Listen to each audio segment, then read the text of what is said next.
Ceci est un livre audio autogénéré par Google.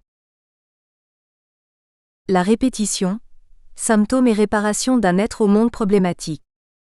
L'homme, dans les romans de Claude Simon, entretient avec le monde une relation de proximité particulière. Le dehors n'est pas vu depuis une subjectivité en retrait, de l'ordre de la représentation dans l'après-coup, mais vécu dans un corps à corps, par un être toujours déjà en rapport avec le monde.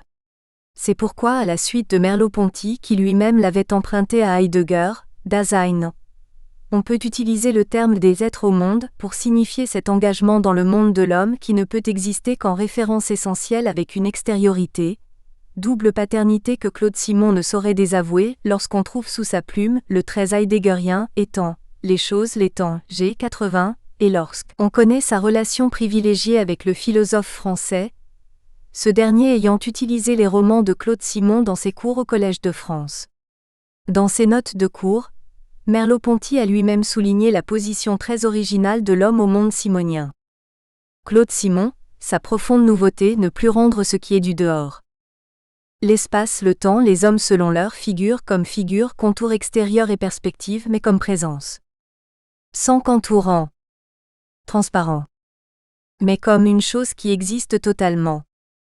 On ne peut donc penser l'être humain sans penser aussi le monde, le temps et l'espace.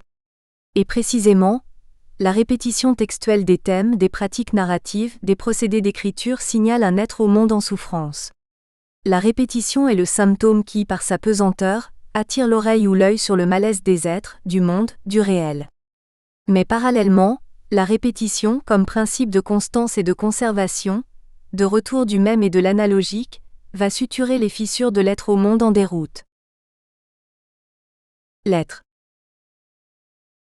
L'évaporation du sujet.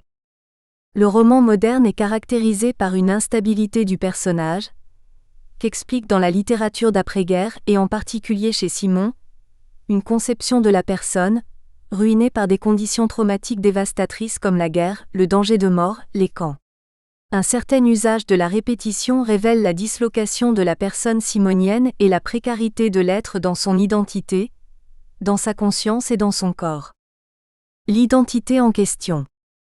L'être simonien confronté au monde, souvent dans des conditions extrêmes, se dilue dans une identité désorientée.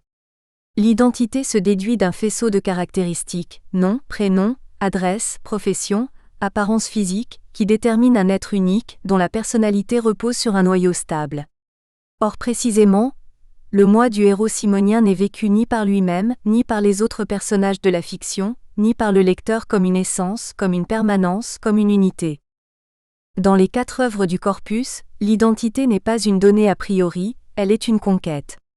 Ainsi la recherche permanente de l'origine, qu'il s'agisse de la source généalogique, LSM dans les géorgiques, la famille maternelle dans Histoire et la route des Flandres, le côté paternel dans l'Acacia ou de la source mythico-historique, témoigne de la quête par les héros d'une identité individuelle et d'une tentative de projection dans l'identité collective. À force de compulser des archives, les géorgiques, de relire des cartes postales Histoire, de revivre, de se remémorer les expériences et les épisodes de sa vie, le narrateur simonien réussit parfois à se construire une famille, comme c'est le cas dans les géorgiques où l'enquête met à jour un Jean-Marie LSM, à exhumer les non-dits familiaux comme les suicides dans Histoire et la route des Flandres, le fratricide dans les géorgiques, à ressusciter un père dans l'Acacia, à se reconnaître dans l'identité d'un écrivain, un soir il est assis à sa table devant une feuille de papier blanc. À 380. Mais souvent la recherche identitaire soit s'effrite dans le doute, moi ? Dit la toute fin d'Histoire où le point d'interrogation et les 3 points de suspension révèlent l'impossibilité ontologique de se reconnaître comme être, soit se consume dans les apories du temps qui clôturent la route des Flandres et les Géorgies. L'identité non seulement interroge le héros et le narrateur, mais en plus elle est brouillée pour le lecteur par le mode même de la narration. En effet, comment accéder au personnage dont la connaissance est rendue oblique par le détournement métaphorique ? Le roman simonien ne distille que quelques caractéristiques des personnages essaimés au cours de l'œuvre. La connaissance des héros s'en trouve limitée à quelques traits. Il en va ainsi du jockey Iglesia dans la route des Flandres, dont physiquement nous n'approchons que le nez, les yeux, la peau, la petite taille difforme. Je pouvais voir son grand nez, sa tête penchée comme si elle était entraînée vers le bas par le poids de cette espèce de bec, de trucs postiches carnavalesques comme rajoutés en avant de sa figure en lame de couteau telle qu'on n'en fabrique sans doute plus depuis les spadassins de la Renaissance italienne enveloppés de leur cape d'assassin laissant juste dépasser ce nez proéminent d'aigle lui donnant cet air à la fois terrible et malheureux d'oiseau affligé de RF 42. Jockey à tête de polichinelle, RF 115. Celui d'Iglesia à peu près pareil à une pince de homard, nez, menton, peau cartonneuse, si toutefois une pince de homard avait des yeux, RF 122. Son dur et caricatural visage de spadassin, ce nez en lame de couteau, sa peau ou plutôt son cuir jauni grêlé de petites vérolles, RF 132. Ses gros yeux de poisson RF 230. Or, systématiquement, les touches descriptives dérivent par le travail de l'image vers un ailleurs objecté et animal, un ailleurs culturel et historique, comme si la perspective de l'identification était frileusement dévoyée vers un espace adjacent, rendant impossible l'accès direct à un personnage protégé par la carapace métaphorique. À cet égard, Claude Simon, dans la fiction mot à mot cite Michel de Guy, autrement dit, la condition de l'homme parlant serait essentiellement métaphorique. Déporté de toute saisie apocalyptique de son être, c'est-à-dire de l'immédiateté de son identité, il est hors de soi, séparé d'une distance que mesure le comme.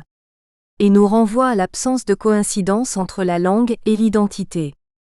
La lisibilité de l'identité des héros dans les romans traditionnels se déployait pleinement dans leur patronyme. Et de fait pour Philippe Hamon, la récurrence est, avec la stabilité du nom propre et de ses substituts, un élément essentiel de la cohérence et de la lisibilité du texte, assurant à la fois la permanence et la conservation de l'information. Or chez Simon le système des noms propres et de leurs substituts est particulièrement incomplet voire incohérent. Si on établit un état des lieux patronymiques pour chacun des romans, on constate dans Histoire et dans La Route des Flandres une prééminence des prénoms Charles, Paulou, Henri, Hélène, Sabine, Pierre, Georges, sans patronyme pour les membres de la sphère familiale, et une préférence pour les patronymes sans prénom quand on s'apostrophe. Éloigne du noyau familial, Van Velden, Bloom, Wack, Bernard Lambert faisant exception à la règle peut-être en raison de la nature fictivement publique du personnage et de sa désignation figée par les voies de communication politique, affiches, tracts. Dans les géorgiques, l'information est relativement complète en ce qui concerne la génération de l'ancêtre, Jean-Pierre LSM, Jean-Marie LSM, Marianne Hassel, Adélaïde Mircou, mais plus on se rapproche du narrateur, plus on assiste à une déperdition patronymique, seul oncle Charles semble désigné avec un peu plus de précision. Quant au troisième héros du roman, après une longue période d'indétermination, il est signalé par un patronyme mutilé, O, assez tard dans le roman, G51. Dans l'Acacia en revanche, le narrateur ne livre aucun nom propre, aucun prénom pour aucun des héros. De plus dans l'ensemble des œuvres, on observe globalement une dévalorisation des patronymes qui peut être diégétisée. Les noms propres sont interchangeables. Qui s'appelait simplement Charbonnier, Ducournau ou Lacombe G123. Lévi, Isaac, Abraham, Bloom, Macaroni ou Mohamed c'est pareil, A229. Ils sont mal prononcés. Et lui, Réchac Vindieu t'as pas encore compris. Chaque lix comme CHC et le CH à la fin comme K-mince alors JTE jure celui-là qu'SQ apostrophe. Il peut être cloche ça fait au moins 10 fois que je lui explique. RF 43. Où sont la source d'une ambiguïté sémantique nuisible à la communication. On pense ici à la conversation dans Histoire entre deux soldats, au cours de laquelle le terme champenois, à la fois origine géographique et nom propre, donne lieu à un quiproquo aviné, H334. Le nom de famille est souvent déprécié, incompatible avec la richesse. Si Sabine dans La Route des Flandres a hérité des biens de la famille, elle en a perdu le nom, la possession de l'hôtel familial dont à défaut du nom et du titre elle avait hérité, RF 50, ou avec la valeur intellectuelle. Dans les géorgiques le patronyme devient l'apanage d'un idiot, d'un homme babouin. G152. Il finit ironiquement peint au pochoir sur des bidons de vendange et des barriques de vin, G171. Par ailleurs le nom familial constitue un clin d'œil que l'auteur adresse à son lecteur. Lorsque le prestigieux patronyme historique Lacombe Saint-Michel, nom de l'ancêtre de Claude Simon, est réduit dans les géorgiques à un misérable et anonyme Lacombe, G123,403. Le nom propre ne peut être dans ces conditions un moyen d'accès à l'identité des héros parce que l'information devient défaillante aux abords de la sphère privée du narrateur.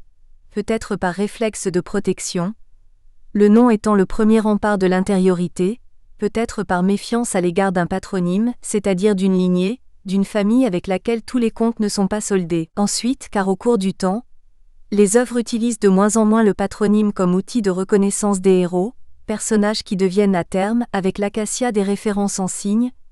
L'Acacia est en effet le livre de la souffrance, du deuil des parents et par conséquent de l'innommable en soi. Parallèlement, il s'agit pour Claude Simon, reprenant une formule de Gide, de parvenir à l'universel par l'approfondissement du particulier, par extrapolation, de diffracter la douleur, le malaise individuel à l'ensemble de l'humanité vivante et lisante.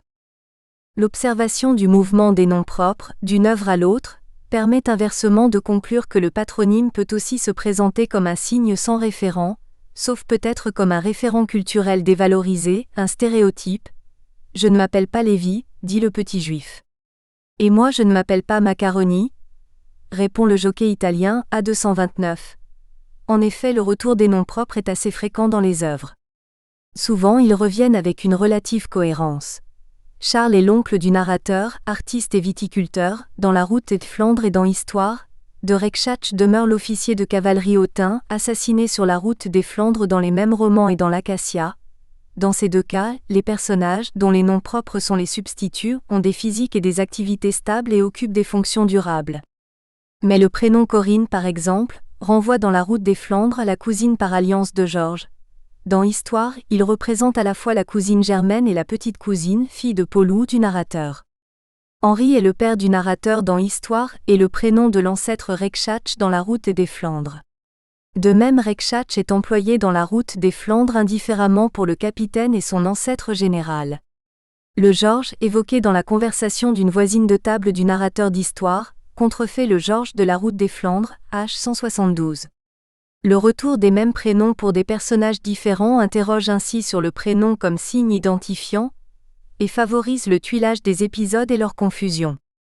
Inversement, certains personnages de l'Acacia comme le juif malingre, garçon de course ou commis ou comptable, dans une boutique de draps de la rue des Francs-Bourgeois et un jockey, un Italien ou du moins pourvu d'un nom italien quoiqu'il fût mobilisé dans l'armée française, qui évoquent Blum et Iglesia de La Route des Flandres, perdent leur nom. Claude Simon aborde lui-même la question de la dénomination des personnages, quand il évoque dans les Géorgiques les facéties de ces auteurs qui se divertissent à plonger le lecteur dans la confusion en attribuant plusieurs noms au même personnage ou inversement, le même nom à des protagonistes divers. G 340. Ainsi le nom propre qui peut avoir des référents variables et intermittents signale moins une identité fixe et unifiée qu'un signe flottant dont la récurrence est facteur d'ambiguïté. Le nom propre déclenche, chez le lecteur, de nécessaires hypothèses interprétatives qui débordent sa fonction d'indice.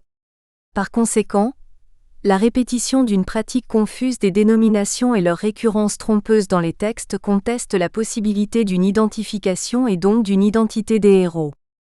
En l'absence des noms ou des prénoms, ou par nécessité dans les chaînes de référence, le narrateur exploite un certain nombre de substituts qui cependant exposent la même incertitude quant à la détermination de l'identité. Ainsi, la préférence chez Claude Simon pour les formes non personnelles des verbes, participe passé, participe présent, plonge les textes dans une subjectivité percevante et pensante mais dénie au héros une identité physique, nominale, sociale. Elle nous projette au présent du magma antérieur mais ne favorise pas la reconstitution extérieure du personnage et l'émergence d'un état civil. La négation de la personne est aussi la dénonciation d'une identité objective. Et on peut ici reprendre la formule heureuse de Jean Defy qui parle d'une subjectivité étrangement anonyme, une sorte de conscience apersonnelle mais concrète et située. Parallèlement, l'emploi des pronoms personnels présente une autre érosion de l'identité. Ainsi la récurrence des ils ou des elles pour désigner indistinctement tous les personnages nous précipite dans la plus complète confusion. Dans l'Acacia, il renvoie aussi bien au père qu'au fils brigadier, sans autre indication que le contexte, puisque dans ce roman les pronoms personnels ne sont jamais référés à des noms propres. Dans les Géorgiques, l'indétermination est momentanément limitée à la première partie où il peut représenter soit l'SM, soit O, soit le cavalier. Bien entendu, une telle indistinction n'est pas sans bénéfice pour le narrateur. Elle témoigne d'une volonté récidivante de masquer l'identité des héros, Façon pour Claude Simon dans un texte à caractère autobiographique de trouver une certaine distance, mais aussi pour les géorgiques et l'acacia, le il lui a paru convenir et correspondre à sa façon confuse d'être au monde, ou plutôt de percevoir les choses. Une telle perspective a été théorisée par Benveniste pour qui il et elle sont des pronoms non personnels dans la mesure où ils peuvent renvoyer à des choses comme à des êtres animés, et où ils désignent des personnes exclues de l'acte d'énonciation, personnes dont on parle et non personnes qui parlent. Mais si je et tu nous sortent du mode de la non-personne puisque je est la personne subjective et tu, la personne non subjective, la modalité énonciative, en particulier dans la roule des Flandres, atteint parfois un degré ultime d'opacification qui ne permet plus de déterminer l'identité des interlocuteurs. Et Bloom ou Georges c'est fini, et Georges ou Bloom je pourrais continuer, et Bloom ou Georges alors continue, et Georges ou Bloom, mais je dois également apporter ma contribution, participer, ajouter au tal, augmenter de quelques-unes de ces briquettes de charbon, RF 173. Enfin la possibilité de s'appuyer sur les substituts pour dégager une identité s'effondre totalement devant la perméabilité théoriquement impossible des pronoms personnels. On comprend qu'un je devienne il lorsque le personnage sort de la situation d'énonciation. Le lecteur est beaucoup plus bousculé quand le roman qui semble s'inaugurer dans un récit à la première personne. Il tenait une lettre à la main.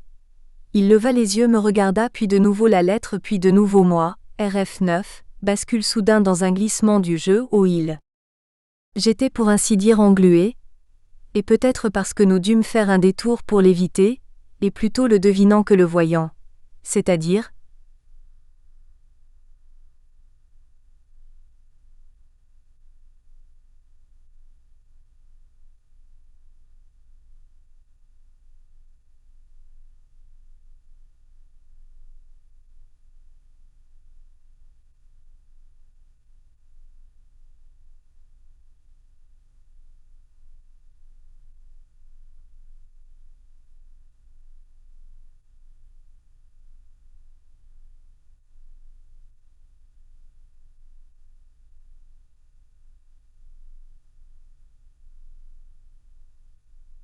comme tout ce qui jalonnait le bord de la route, les camions, les voitures, les valises, les cadavresses, quelque chose d'insolite, d'irréel, d'hybride, en ce sens que ce qui avait été un cheval, c'est-à-dire ce qu'on savait, ce qu'on pouvait reconnaître, un vague tas de membres, de cornes, de cuir et de poils collés, aux trois quarts recouverts de boue, Georges se demandant sans exactement se le demander, c'est-à-dire constatant avec cette sorte d'étonnement paisible ou plutôt émoussé, usé et même presque complètement atrophié par ces 10 jours, RF 25.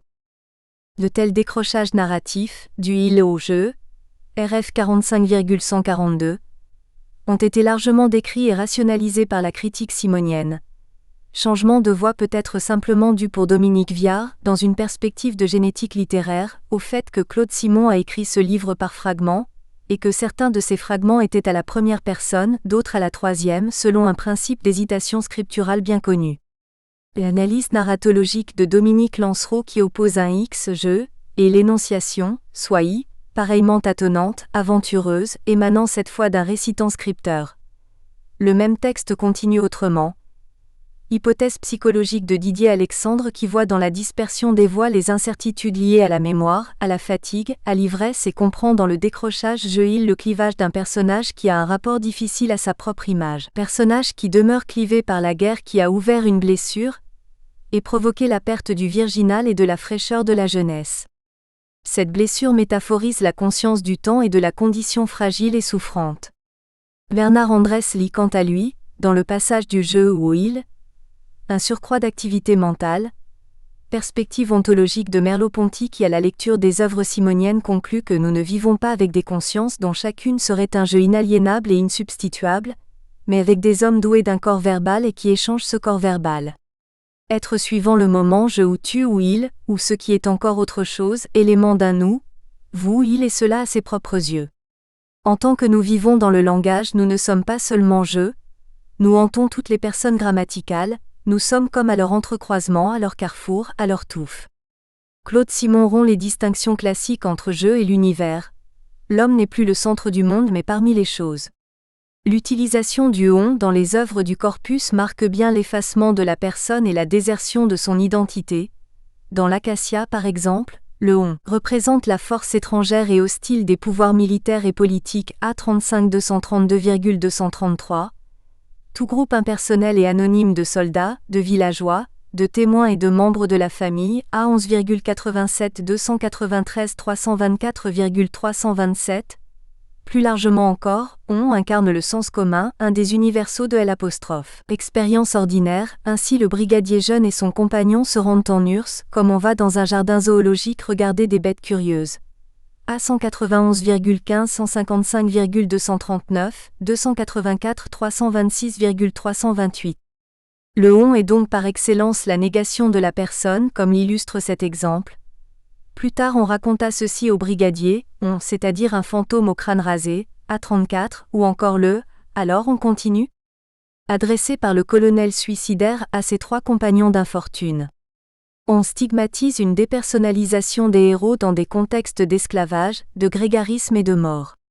Terme générique, le on s'interprète selon les contextes comme je, tu, nous, eux, elles, les hommes en général. Ces emplois troublent les catégories usuelles, être non-être, fiction-réalité, laissant l'anonymat régir un univers de confusion.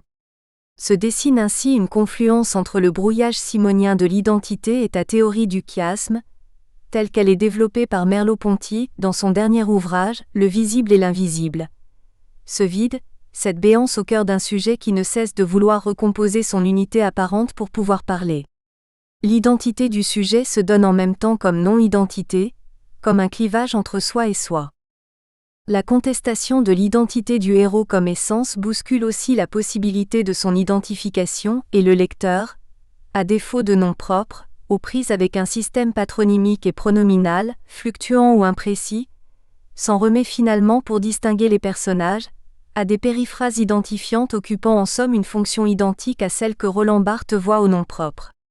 Le héros sans nom de l'Acacia est appelé le brigadier. Son père est caractérisé par son regard de faïence, et sa mère par son profil bourbonien. Dans les Géorgiques, le narrateur jeune est le garçon, sa grand-mère, la vieille dame, possède une bonne, la boiteuse, et un père, le faux pasteur Baptiste. Le système des noms propres se trouve donc remplacé par une organisation parallèle de périphrases qualifiantes, fondée sur des indices relatifs à l'âge, au physique, à l'intelligence, l'origine. Ces renseignements permettent certes au lecteur de reconnaître une identité, mais étant donné la nature figée des expressions et la pauvreté référentielle de l'information livrée, souvent un détail, ils maintiennent les personnages dans un relatif anonymat. Si l'identité est contestée dans son essence, elle l'est également dans la permanence des caractéristiques qui la déterminent. Les personnalités se montrent changeantes, difficiles à cerner dans leurs fluctuations. Les êtres décrits dans les œuvres de Claude Simon s'engloutissent dans 2 types de métamorphoses. Outre la mutation d'ordre scriptural liée à l'utilisation des images, les personnages subissent aussi toutes sortes de transformations réelles sur lesquelles veille la figure répétée de Circé, RF 92 G 460,466 à 367, et qui s'incarne dans la thématique réitérée du carnaval avec ses masques.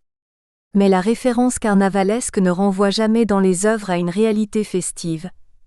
Elle est au contraire toujours le dévoilement de la situation tragique de l'homme, la révélation d'un ordre caché, la mise en scène de l'envers dramatique du décor euphorique. Le masque ne cache pas, la métamorphose n'est pas de l'ordre de l'imaginaire, il opère la restitution heuristique d'une hyper-réalité. Ainsi l'homme au réveil, qui offre l'image filiforme ou ballonnée d'un de ces grotesques rois de carnaval battant douloureusement des paupières. H 45, met en évidence la fragilité de la misérable condition humaine. De même le visage de la mère agonisante est comme du cuir ou encore ce carton bouilli des masques de carnaval, Polichinelle à l'aspect terrifiant et risible sous le coup d'un irrémédiable outrage, d'une irrémédiable blessure, H 61, ou encore la guerre qui relève d'un défi, d'une provocation, d'une carnavalesque et intolérable parodie, A 235,348. Le motif du carnaval est toujours associé à la guerre, à la mort, à l'échec grinçant, à la laideur ou à la question douloureuse de l'origine. À l'image du motif carnavalesque, la métamorphose opère toujours un bouleversement pessimiste des signes de l'identité. Plusieurs variateurs interviennent de façon insistante pour moduler l'identité. En premier lieu, On peut avancer que le sexe n'est jamais un repère stable car les personnages sont souvent l'objet d'une mutation sexuelle réelle ou fictive.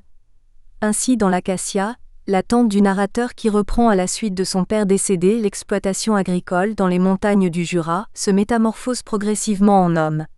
Son visage un peu carré se changeant peu à peu en visage des apostrophes. Homme plus tard sur sa lèvre supérieure à la peau flétrie, crevassée de petites rides verticales comme des incisions, apparut même une légère moustache. A67. La mère du narrateur et son ami espagnol se font toutes deux photographier déguisées en hommes. A119.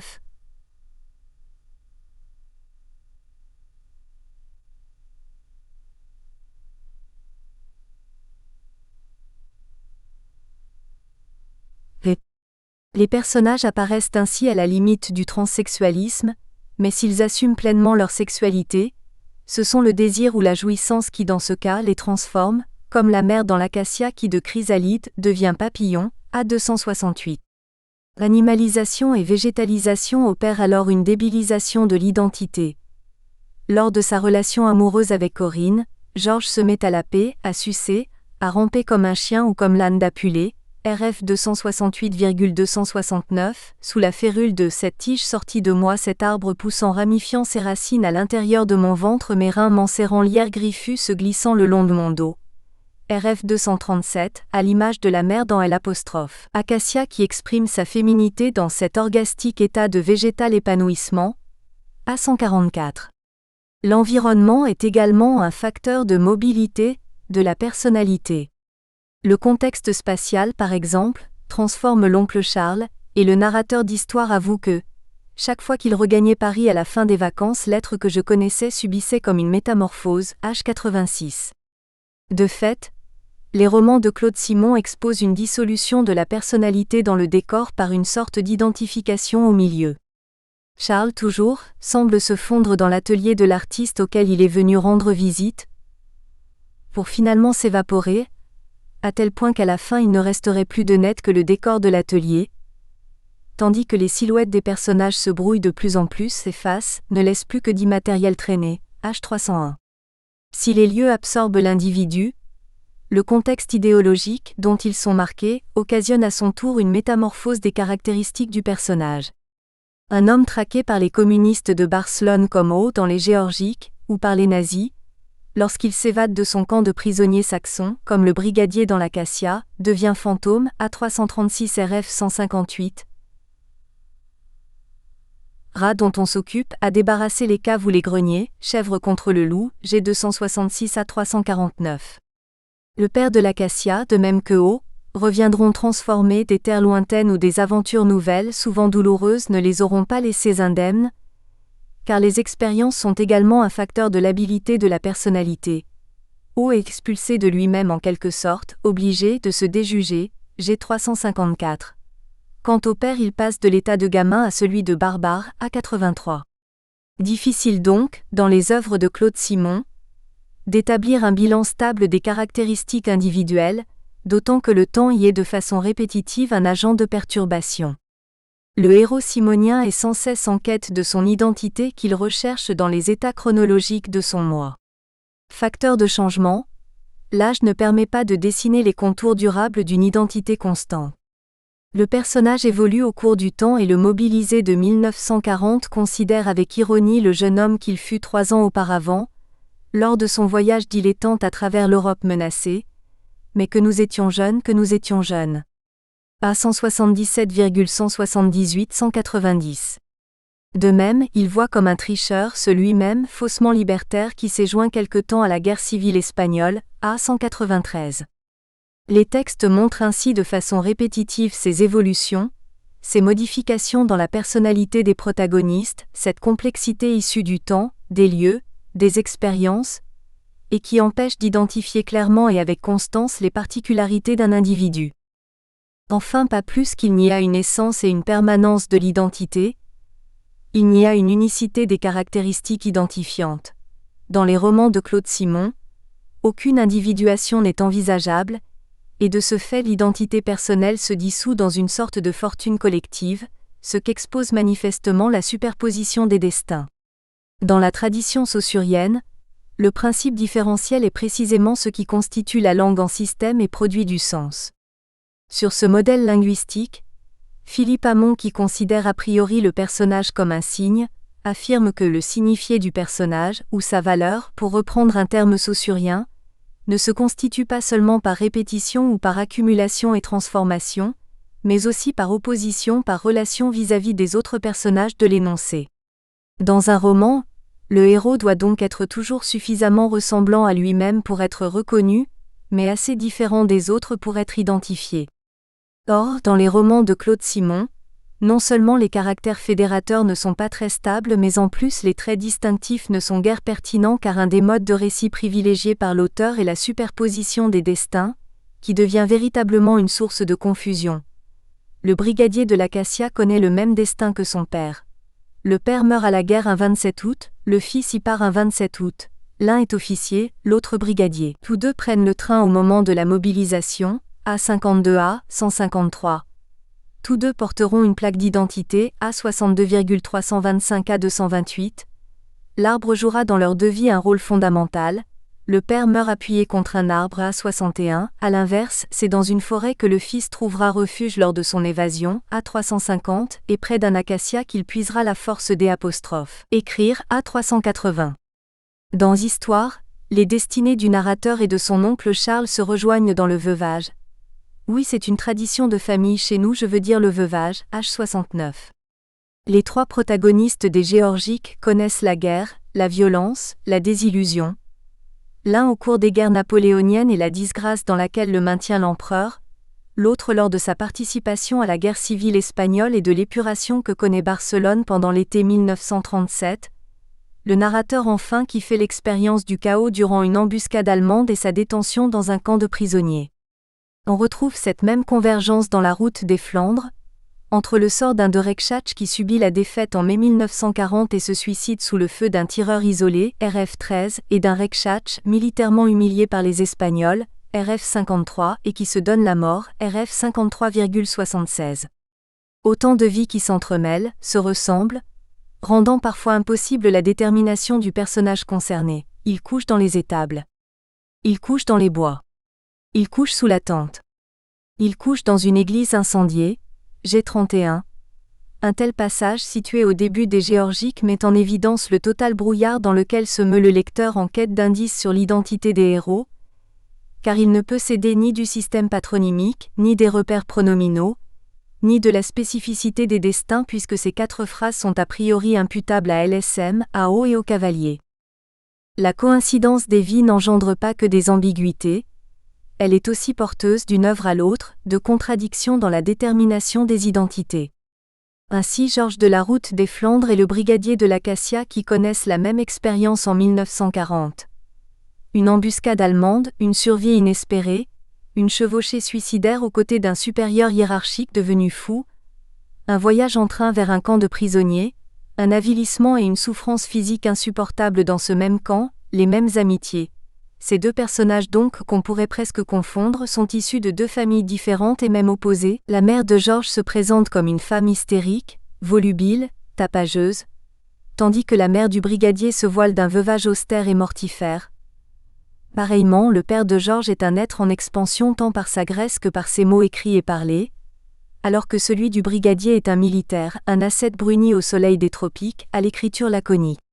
Impossible dans ces conditions de construire une identité unifiée des héros de Claude Simon, soit parce que le destin individuel fait défaut, confondu qu'il est avec celui des autres protagonistes, soit parce qu'au contraire il s'exténue dans un excès de composantes contradictoires, soit enfin parce que le moi connaît définitivement des états pluriels qu'aucun récit ne peut circonscrire.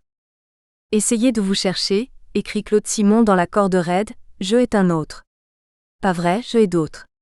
D'autres choses, d'autres odeurs, d'autres sons, d'autres personnes, d'autres lieux, d'autres temps. Comment peut-on être toujours conséquent pendant 623 pages? Voilà ce que je me demande, moi qui ne suis jamais le même pendant la durée d'un millième de seconde puisque je ne suis pas moi. Cet aveu d'impuissance pour cerner son propre moi transparaît de façon répétitive dans les romans de l'auteur, où l'identité des personnages ne semble jamais une entité close, elle se nourrit d'une accumulation de sensations séparées par le temps. ainsi le cavalier, dans les Géorgiques, dont le narrateur explique que plus tard l'idée de mort se confondra pour lui avec l'odeur écœurante d'huile chaude et rance qui imprégnait la nourriture servie aux volontaires étrangers dans la grande salle à manger de ce palace de Barcelone réquisitionné. G226.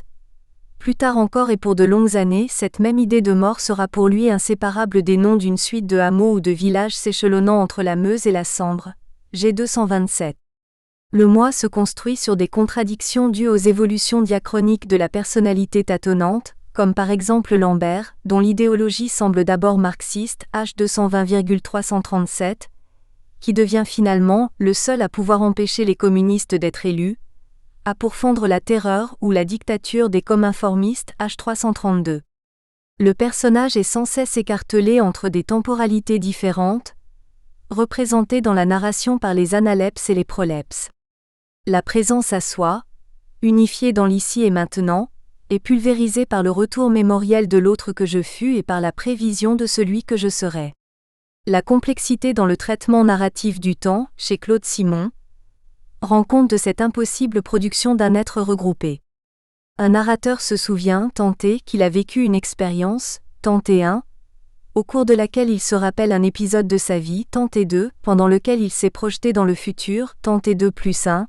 Voici une matrice temporelle très répétitive dans les œuvres. Le narrateur de L'. Acacia devant sa table, A380, se rappelle une de ses nuits chez les prostituées, A301, au cours de laquelle il se revoit aux côtés du colonel suicidaire, A302-303e, épisode pendant lequel il anticipa sur sa propre mort, A303. La répétition de ces structures temporelles, rétrospectives et prospectives, imbriquées, empêche toute saisie unifiée du personnage par lui-même et par le lecteur, d'autant que la personnalité s'enrichit en permanence des expériences du passé des autres. Les divers narrateurs font leurs et les rapportent à leur tour, les aventures des ancêtres, des pères, des mères, relatées dans les manuscrits, dans les cartes postales ou racontées oralement par les cousines, les jockeys. En somme, chez Simon on est toujours le biographe de quelqu'un et le sujet d'une biographie ou de plusieurs biographies, car l'être multiple est en plus toujours perçu à travers un kaléidoscope de reconstitution qui diffracte de façon exponentielle son identité éclatée. La Corinne de la route des Flandres est parlée par Sabine, RF 49, par Iglesia, par Georges, par Bloom et par elle-même. M'aimes-tu pour ce que je suis, demande-t-elle à Georges, RF 238. Le père qui meurt dans l'Acacia est évoqué par son fils, A61,327, par son épouse et ses sœurs, A326, par ses nièces, A7, et par des témoins anonymes, A324.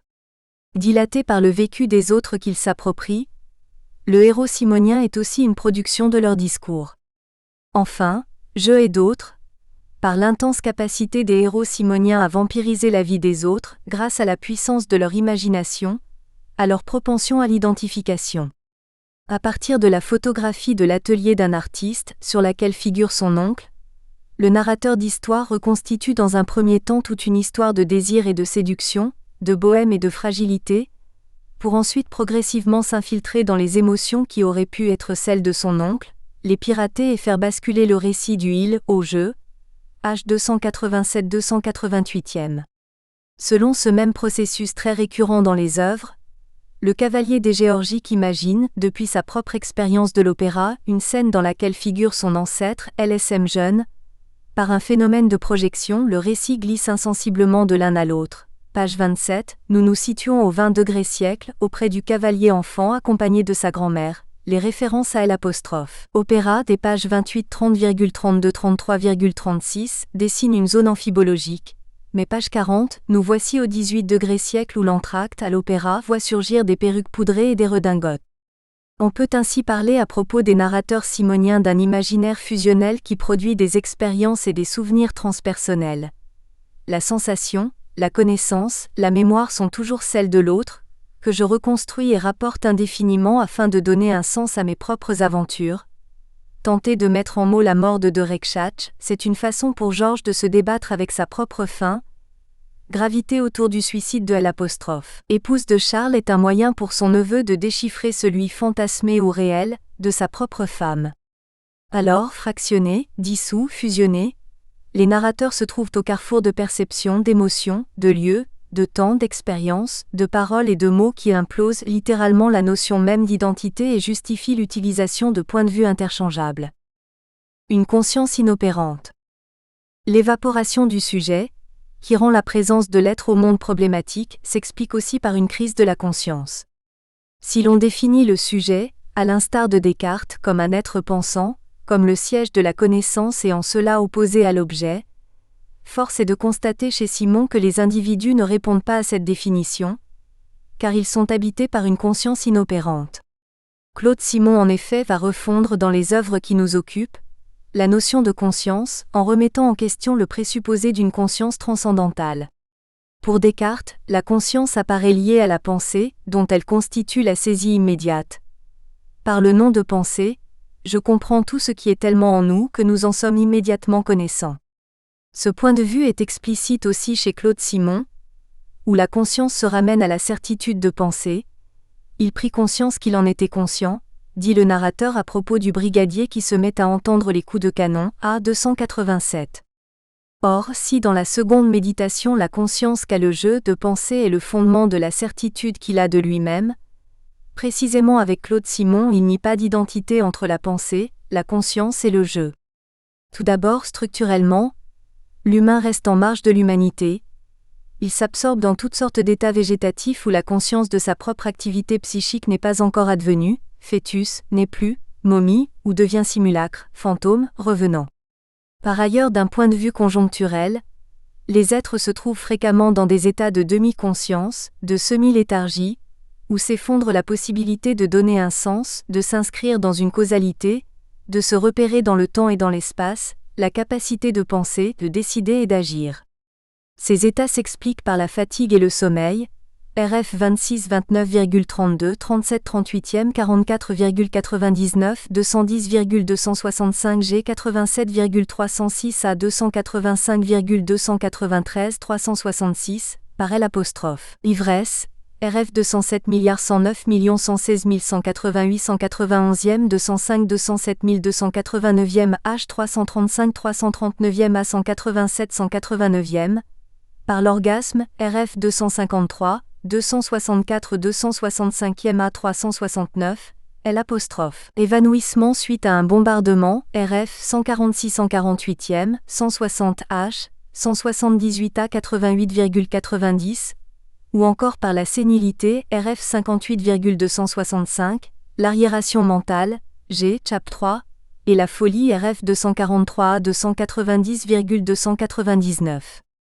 La narration elle-même, par la pratique itérative du récit répétitif raconter n fois ce qui s'est passé une fois, tente à dissoudre le personnage focal, cette conscience qui voit dans son objet. Par le ressassement, la narration neutralise l'intention dynamique de la conscience vers son but et met l'accent sur le sujet de méditation lui-même qui s'enlise dans une autonomie impersonnelle. Cette mise en doute de la conscience pensante trouve une de ses origines pour la génération de Claude Simon, dans l'écroulement des valeurs occasionnées par la guerre. Je ne suis ni sociologue, ni historien, ni philosophe, mais après Auschwitz les idéologies s'écroulent, tout l'humanisme apparaît comme une farce, affirme Claude Simon. Et ses romans, conjointement à la philosophie existentielle et phénoménologique qui émerge alors, ne cesseront de remettre en cause le positivisme, la science du progrès et la définition de la subjectivité comme foyer possible de la connaissance. La conscience, instance pensante de l'individu, est de fait doublement niée comme moyen de connaissance mais aussi comme facteur de décision et d'action. Par exemple, la pensée humaine ne permet à l'individu aucune maîtrise intellectuelle des phénomènes et de l'histoire. L'événement survient comme une incohérence, sans être immédiatement lisible. Cela me tomba dessus comme si on m'avait jeté brusquement sur la tête une couverture m'emprisonnant, RF 236. Le brigadier de l'Acacia, après la débâcle, subit d'abord la chevauchée suicidaire du colonel Fou, Chap X. Ce n'est que longtemps après qu'il retrouve son pouvoir d'indignation. Le bougre de salaud, Il ne pouvait pas se tirer simplement une balle dans la tête? Nous obliger à nous. À 366, et sa capacité d'analyse qui reste néanmoins dubitative. Peut-être était-il persuadé qu'avec suffisamment d'audace et de sang-froid on pouvait sortir indemne de toutes les situations, ou peut-être après tout n'était-il pas fou? À 324. Les individus dans l'acacia sont donc incapables de décoder l'histoire par ignorance et dilettantisme comme l'apprenti cubiste et de son compagnon mexicain qui traverse toute l'Europe de l'Est en 1938, insensible au départ des trains juifs en Allemagne, à 228, aux réalités matérielles de la Russie communiste, ce soir on va s'amuser. Maintenant qu'on est plein de flics, je veux dire de fric, on va jouer les grands-ducs. À 185, aux purges staliniennes, commandant une autre bouteille, et à la même heure le même soir on fusillait le commandant en chef de toute l'armée, et comme chaque jour, chaque nuit dans des centaines de maisons, d'appartements ou de simples fermes, des coups retentissaient contre les panneaux des portes. À 187. L'histoire reste opaque car les sujets sont insouciants. Parallèlement à la préparation de la guerre, la Belle Époque est aussi la monstration de chapeaux fleuris, de casques à plumes, de French cancans, de princes en goguette et de comiques troupiers. À 128. La conscience pensante, de surcroît, ne peut prétendre atteindre à un quelconque niveau d'abstraction puisqu'elle ramène systématiquement l'histoire à des histoires, comme l'indique le titre d'un des romans et l'expérimente les efforts désespérés de Georges pour assimiler la débâcle de mai 1940 et le destin conjugal d'un capitaine. Finalement, la pensée ne peut cerner les événements dont elle ne connaît ni les tenants ni les aboutissants. Comment les choses se sont passées, cela tu ne le sauras jamais. Du moins celle que tu as vue, H 172. Annonce oncle Charles au narrateur d'histoire, et il faudra à haut des trésors de malhonnêteté intellectuelle pour a posteriori faire ressortir des rapports de cause à effet dans le récit de son aventure espagnole. Mais l'impossible conceptualisation aura généré a priori des erreurs d'interprétation de l'événement sur lesquelles le narrateur des Géorgiques insiste de façon répétitive. La violence y était contrebalancée par l'inertie, l'une l'autre se neutralisant, ce en quoi il devait s'apercevoir plus tard qu'il s'était trompé. Maintenant il avait simplement par-dessus la tête de toute cette histoire dont il doutait, en quoi il se trompait encore, qu'elle mérita qu'on l'écrivît avec un H majuscule, G304. Pas plus qu'elle ne permet de comprendre, la conscience n'est un vecteur de décision. Qu'est-ce qu'une décision ? On ne décide pas de faire mais de laisser se faire. Pour Merleau-Ponty comme pour Claude Simon, la décision échappe à la raison. Sans qu'il se rappelât plus tard avoir pris la décision, à 87, sans qu'il eût même conscience d'avoir fait tourner son propre cheval, à 304, estime le brigadier de l'Acacia. D'où dans les romans, la thématique si prégnante du hasard, en particulier dans le domaine guerrier, tous, des chefs d'état-major aux fonctionnaires des centres mobilisateurs cochant leur liste, les avaient jetés là avec la désinvolture d'un joueur éparpillant sur le tapis vert une liasse de billets sans se soucier des numéros ou des bandes qu'ils recouvrent. À 37. Ou révolutionnaires, se retrouvent par hasard dans la mauvaise caserne, celle des troupes persécutées ensuite par le communisme triomphant, G329. Et c'est toujours par hasard qu'il échappe à l'épuration. Presque une question d'heure, du délai de livraison demandé par le bottier auquel il avait commandé ses chaussures, G354. Relayé par celle du jeu. Les œuvres de Claude Simon réitèrent les descriptions de parties de cartes, de tripots y compris dans les camps de travail saxons et de courses équestres. Par ailleurs l'incompétence en matière de décision dérive fréquemment vers l'abîme de l'irresponsabilité, cet état de démission semi-léthargique qui s'était saisi de lui, à 293. La guerre est pour le Claude Simon de la corde raide, cet allègement, cette illusion de liberté que donne le dégoût et la sensation d'être irresponsable. C'est peut-être pourquoi, elle est un enchantement G348. Les fantasmes de fusion avec la Terre, RF 238,224, ou de retour dans la matrice protectrice, RF 237H 402 à 145, exposent cette tentation de fuir les charges de la volonté, de la responsabilité et de l'action. Car là encore, penser ne saurait signifier action. Le sujet humain n'agit pas, il subit son propre destin comme celui de la collectivité.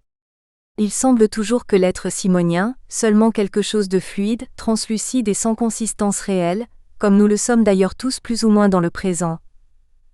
H173, soit mu par des forces extérieures lointaines, incohérentes, telles les puissances politiques, et par des forces internes obscures et archaïques. Une telle partition conduit ainsi à remettre en question la transcendantalité de la conscience qui ne permet pas de définir le sujet. Les répétitions narratives découvrent non un être à la conscience résolue et entreprenante, mais un inconscient dans un corps, c'est-à-dire une instance livrée à des pulsions intérieures indomptables, dans une enveloppe elle-même indisciplinée. Grosso modo, je suis matérialiste. Affirme Claude Simon en 1989, propos qui confirment ceux de 1977. L'ennui, c'est qu'on n'a jamais vu d'âme sans corps, d'esprit sans matière. Une existence proprioceptive. Le corps se présente comme la matérialité première à partir de laquelle il y a connaissance. On peut même aller jusqu'à parler de conscience corporelle, tant le corps chez Simon est investi d'une autonomie et d'un savoir. Ces potentialités s'organisent dans deux directions apparemment exclusives l'une de l'autre. En premier lieu, les textes enracinent le corps dans la sensation, il en est le filtre RF66, qu'il s'agisse de sensations internes comme la formidable rumeur de son souffle, du vacarme de notre sang, dans les situations de fuite ou de coït, RF 244 G 424 à 97,349, ou de sensations externes liées aux quatre sens qui composent parfois des bouquets synesthésiques, comme l'odeur rêche rugueuse ridée, H76 du crêpe ou la voix enrouée rugueuse marron foncé de Georges, RF 99. Le corps simonien est ainsi, grâce aux sensations, notre ancrage dans un monde, notre moyen général d'avoir un monde. Le sentir est cette communication vitale avec le monde qui nous le rend présent comme lieu familier de notre vie. Chez Claude Simon comme pour Merleau-Ponty, le corps est l'occasion d'un contact avec le monde, l'opportunité d'une observation avec le plus d'exactitude possible, les feuilles d'un rameau, un roseau, une touffe d'herbe, des cailloux, ne négligeant aucun détail, aucune nervure, aucune dentelure, aucune strie, aucune cassure. A376. Le retour à la chose même, car revenir aux choses mêmes, c'est revenir à ce monde avant la connaissance, dont la connaissance parle déjà et à elle apostrophe, égard duquel toute détermination scientifique est abstraite, signitive et dépendante comme la géographie à l'égard du paysage, où nous avons d'abord appris ce que c'est qu'une forêt, une prairie ou une rivière.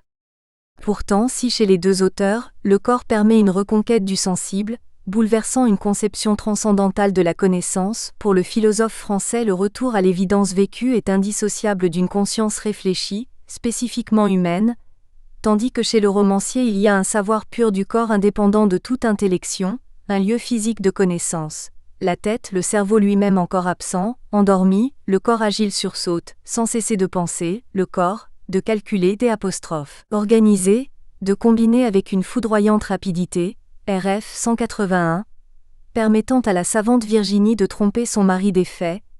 De même Paulou est possédé au rugby d'une inspiration divinatoire dont contrairement aux lois habituelles de l'anatomie le siège ne se trouvait peut-être pas derrière le front mais dans les membres, les jambes, les bras, la main. H 236-237e. Certes, la sensation peut ouvrir à quelques processus intellectuels comme la mémoire. La réminiscence se fait toujours à partir d'un lieu sensible susceptible d'association. Ainsi l'extrême chaleur de Perpignan rappellera au narrateur d'histoire la chaleur grecque et un flot de souvenirs douloureux concernant Hélène. Parallèlement, la sensation enclenche une fantasmatique quand par exemple, l'évocation du rouge, du corail, du cerise ou du rose réveille chez Georges le désir de Corinne, car les couleurs sont chargées affectivement. Mais étrangement, la sensation passe difficilement à l'état de représentation, elle est de l'ordre du constat. Le brigadier de l'Acacia se borna, sans étonnement, ou plutôt comme un étonnement supplémentaire venant s'ajouter à une telle succession d'étonnements que la notion même d'étonnement avait disparu de son esprit à enregistrer cela. À 290. Quant à Georges, il passe devant le cheval mort, se demandant sans exactement se le demander, c'est-à-dire constatant avec cette sorte d'étonnement, que ce qui avait été un cheval était presque entièrement recouvert, RF 25. L'étonnement qui revient systématiquement, traduit cette absence de retour réflexif. La sensation effleure la conscience connaissante mais n'est jamais détournée en analyse. S'il y a bien perception, il n'y a jamais rationalisation. Parfois même, la conscience, l'être entier s'engloutit dans sa puissance corporelle, comme le brigadier qui se trouve auprès de la prostituée, comme s'il n'était plus qu'une main, une paume, des doigts, A368. La matière brute des sensations se propage aussi dans la brutalité des modes narratifs.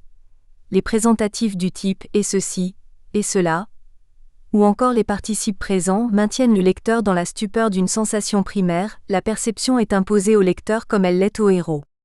On observe en effet dans les 4 œuvres, une difficulté de la perception volontaire. L'ensemble du chapitre 10 de l'Acacia nous présente le brigadier aux prises avec une couche de matière invisible. Une espèce de verre crasseux ou plutôt de cellophane jaune, une cloche de verre jaune qui obstrue tout contact souhaité avec l'extérieur. Ainsi on ne peut prétendre à la lecture des textes que l'être s'ouvre au monde par la sensation. Il est plus vrai de dire que le monde se donne à l'homme par la sensation, car définitivement le contrôle du corps échappe à la raison, à l'image de cette main que Georges observe, sa propre main lui apparaissant, entrant dans son champ de vision, c'est-à-dire comme s'il l'avait plongée dans l'eau, la regardant s'avancer, s'éloigner de lui, avec une sorte d'étonnement, de stupeur. RF 217, ou de ces yeux furteurs que l'antiquaire d'histoire ne peut retenir lorsqu'elle visite la maison du narrateur, H 228,229-231,245. Car si le corps est systématiquement présenté comme le lieu des sensations, il est aussi le siège de forces incontrôlables, qui explique son autonomie, et qu'on nomme réflexe lorsqu'il s'agit d'une réaction individuelle à une stimulation déterminée, ou encore instinct quand les actes accomplis sont communs à toute une espèce. Pour Claude Simon, la terminologie n'est pas si claire qu'il n'hésite pas à les identifier. Les habitants des sordides banlieues de Barcelone en insurrection par exemple, se précipitent guidés par quelque instinct, quelque réflexe ancestral vers ces avenues, ces palaces, G 355. L'idée retenue par l'auteur est donc celle d'un corps automate, A 88, souverain et libéré des dictates de la conceptualisation. Le corps en situation d'instinct semble se fermer au monde, annihile toute conscience sensible, me déchirant les mains sans même le sentir. RF 268. Il ne voit pas, il ne sent pas non plus, il n'entend ni il ne voit ni. A 92. Et se recentre sur des besoins primordiaux dont des déterminations externes menacent la satisfaction. Ces nécessités sont de trois ordres. L'alimentation, la reproduction qui apparaît alors comme un acte vital, légitimé par un ordre quasi biologique, et enfin la conservation, certaines situations cumulant les trois. Tirer sur tout ce qui remue en face de lui, au point que c'est devenu un réflexe aussi naturel que de trousser des jupons ou lamper sa soupe. H 174. Tel est l'objectif de l'Autrichien rencontré par le narrateur d'histoire durant la guerre d'Espagne. L'être instinctif peut aussi bien se transformer en animal, les narrateurs n'hésitant pas à choisir de façon lancinante l'image du chien suffisamment humain par la proximité qu'il entretient avec l'homme pour le métaphoriser, mais suffisamment instinctif pour suggérer la bête. RF 45,268 G 425 426e A 90,349 357. On pourrait ajouter que la femme, par sa ruse, sa sensualité, son absence de moralité, relève foncièrement de l'animalité, ainsi Corinne, répétitivement comparée à une jument, à un animal, monté sur le dos d'un autre animal, RF 128, lorsqu'elle pratique l'équitation. Le corps instinctif, pour satisfaire ses désirs impérieux, est déterminé par une volonté tendue vers son objectif qui s'oppose aux intentions anémiques de la conscience. On retrouve ici la conception très merleau-pontienne du corps propre, telle qu'il l'a définie dans la première partie de la phénoménologie de la perception. Le corps n'est plus cet amas de chair et d'os mais le corps que je vis, dans lequel je m'éprouve, vecteur de mes projets mais qui possède un savoir de l'objet indépendant de la connaissance. Il s'agit un corps engagé dans une connivence avec le monde. Pareillement chez Simon, le corps instinctif est habité d'une intention, d'une volonté de décision qui prend sa source dans un lieu corporel particulier. Cette partie efficace de lui-même, A 92, l'impitoyable partie de lui-même, A 96, cette froide partie de lui-même capable de ruse et d'attention, non pas futilement occupée du pourquoi mais du comment continuer à vivre, A 95. Ainsi le corps simonien, avec ses qualités d'intelligence, de détermination et d'énergie, rappelle l'élan vital de Bergson, d'abord senti en nous-mêmes, instinct de conservation, et qui plus généralement est créateur de moyens permettant à la vie de durer et d'exploser dans sa diversité. Cet élan vital prend pour forme d'une part l'intelligence, réservée à l'homme, mais qui potentiellement inventive, libre et source de progrès,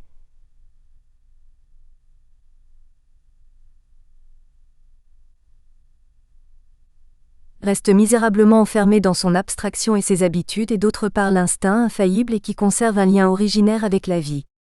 Claude Simon ne cesse de dénoncer l'entendement conceptualisateur et statique, au profit du jaillissement vital de l'instinct qui pour lui, s'incarne dans le corps. Pourtant ce corps euphorique, porte ouverte sur le monde et sur soi, ce corps de savoir et de décision vitaliste, qui semble pallier les défaillances d'une conscience flageolante, est lui-même aspiré par la spirale négative qui est la condition de l'homme dans tous ses états. Certes, on trouve dans les textes des occurrences du corps triomphant comme la luminescence irradiante de la jeune fille rencontrée dans la grange ou la sensualité soyeuse de Corinne, mais les 4 romans nous présentent plus souvent un corps défait que la répétition textuelle symptomatise avec insistance. Le corps défait. Tout est prétexte à montrer ce corps morcelé. Quelques années après l'annonce de la mort de son mari, la mère de l'Acacia fut attaquée par la maladie et petit à petit, les chirurgiens commencèrent à la découper savamment en morceaux, A126, grâce au bistouri qui taillait et retaillait dans le corps, A165. Dans le train qui les amène au camp de travail, les prisonniers ne reconnaissent plus leurs membres, ou du moins quelque chose que l'on savait être L'. Un de ces membres quoiqu'il fût devenu à peu près invisible, insensible et en quelque sorte séparé de vous. RF 70. Le corps est castré par le froid, G115. Et même dans la mort, celui de LSM ne peut trouver repos et unité, puisqu'après en avoir découpé les côtes, on en extirpera le cœur. L'épecé. Le corps est aussi déformé comme celui du bossu, à l'aspect monstrueux inhumain vaguement fabuleux, H210, ou encore déstructuré lorsqu'apparaît à cause de l'âge, cet imperceptible décalage, ce désaccord naissant entre l'enveloppe externe, qu'elle soit peau ou tissu, et ce qu'elle recouvre, H156. Par ailleurs, la disharmonie entre l'intériorité et l'apparence est au comble quand le corps n'est plus qu'une enveloppe illusoire, une mince coque de plus en plus ténue. H359. Un simple sac de peau enfermant non plus les organes habituels foie, estomac, poumon, etc., mais rien d'autre que de la pâte à papier. H77, sorte d'épouvantail où seul le squelette présente une résistance au temps. Le corps est vide et perd ses fonctions vitales, comme ces bustes naïvement sculptés, montés sur brancards et portés les jours de fête votive sur les épaules des pénitents, et entre les seins desquels, dans la poitrine évidée, on peut voir quelques reliques, A277. Inversement, il peut être rapiécé par toutes sortes de prothèses et de postiches, barbe assyrienne et postiche, H59, nez carnavalesque, 12F42, étui à revolver phallique, G115, chemise au coin corné, comme une sorte d'inséparable complément de lui-même d'organes supplémentaires, RF31. Parallèlement, le corps est le terrain de relations problématiques entre l'intérieur et l'extérieur. Physiologiquement, lieu d'un transit banal entre dehors et dedans par l'alimentation, la respiration, la défécation, le corps simonien semble excessivement poreux, ne connaît plus de délimitation fiable. Ainsi, le corps intérieur est en permanence vidé de ses humeurs, dépossédé de son fond par toutes sortes de liquides qui suintent. La sueur due au travail, A63,167, à la chaleur du midi, H72, comme à celle des tropiques, H22, à la misère, H119, ou à l'angoisse, A239. Le corps qui ne s'appartient plus, s'écoule aussi dans les larmes, dans une terrifiante diarrhée qui le vidait sauvagement de son contenu comme de son sang, RF 185, et par l'éjaculation de semences mâles, cette laitance mais comme la substance même de ses membres de ce corps amaigri et nerveux. Inondant sa blancheur jaillissant l'inondant. G195 à 370 RF 269. Le corps défait se déverse comme ces paquets, ces sacs dont sitôt le cordon qui les lie dénoué ou tranché le contenu se répand, roule et s'éparpille dans toutes les directions, A45,303. De surcroît, le corps perméable perd le sens des limites de son enveloppe, ne sent plus la frontière entre le dedans et le dehors. Ainsi, le brigadier, aux abois, lors de son évasion, confond les bruits intérieurs et extérieurs, n'entendant rien d'autre au-dessus de ce qui lui semblait un épouvantable fracas de feuillage et de rameaux brisés que la formidable rumeur de son souffle. A349. De même un peu plus tard, il pense que s'il vomissait, ce ne pouvait être que quelque chose comme un morceau de poumon ou de cœur, A350. L'extérieur infiltre l'intérieur, les organes s'enfuient au-delà de leurs limites, et dans les situations d'orgasme, les frontières sont pulvérisées par une sorte de vertigineux maelstrom qui ne s'arrêtait même pas aux limites de son corps, se prolongeait encore au dehors. A134 RF 244. Le corps n'est plus pensé comme une entité circonscrite mais comme un filtre, RF 66, et l'absence de limite physique est doublée d'une absence de limite imaginaire. L'hybridation permanente des corps, les femmes juments, les hommes étalons, les centaures, les prisonniers oiseaux, les vieilles reines crustacées, crée un nouveau bestiaire imaginaire où le corps devient l'incarnation d'une altérité fantastique menaçante. La proximité de l'animal dévalue l'organisme qui s'abîme alors dans un corps méprisable. Le corps exultant s'avère en fait un corps déprécié par la souffrance et l'invalidité car la vieillesse engendre des organismes usés, impotents et déchus. G 66366 367e. Les blessures de guerre provoquent les hurlements, les cris de douleur. G 291. La détention amène l'horreur de la faim, de la soif, de la vermine, et sous les coups de la maladie les yeux d'une mère prennent l'impitoyable et peureuse dureté des regards des rapaces. H 389. Producteur d'excréments souvent évoqués, de coulées de merde, de puanteur ammoniacale, de tiédeur pour ainsi dire intestinale, ce corps abject nous donne une leçon d'humilité et expose les entrailles même du monde étalées là. Mais le corps misérable, c'est surtout l'exposition du cadavre en décomposition, de la pourriture habitée par le grouillement des vers. Les narrateurs de Claude Simon témoignent à cet égard d'un goût macabre pour la profanation des tombes. Les cadavres sont exhumés, celui de Marianne et de LSM dans les Géorgiques, G 367,381 449, de la grand-mère et de son propre père, réunis dans une sorte d'incestueux et macabre accouplement, G 218.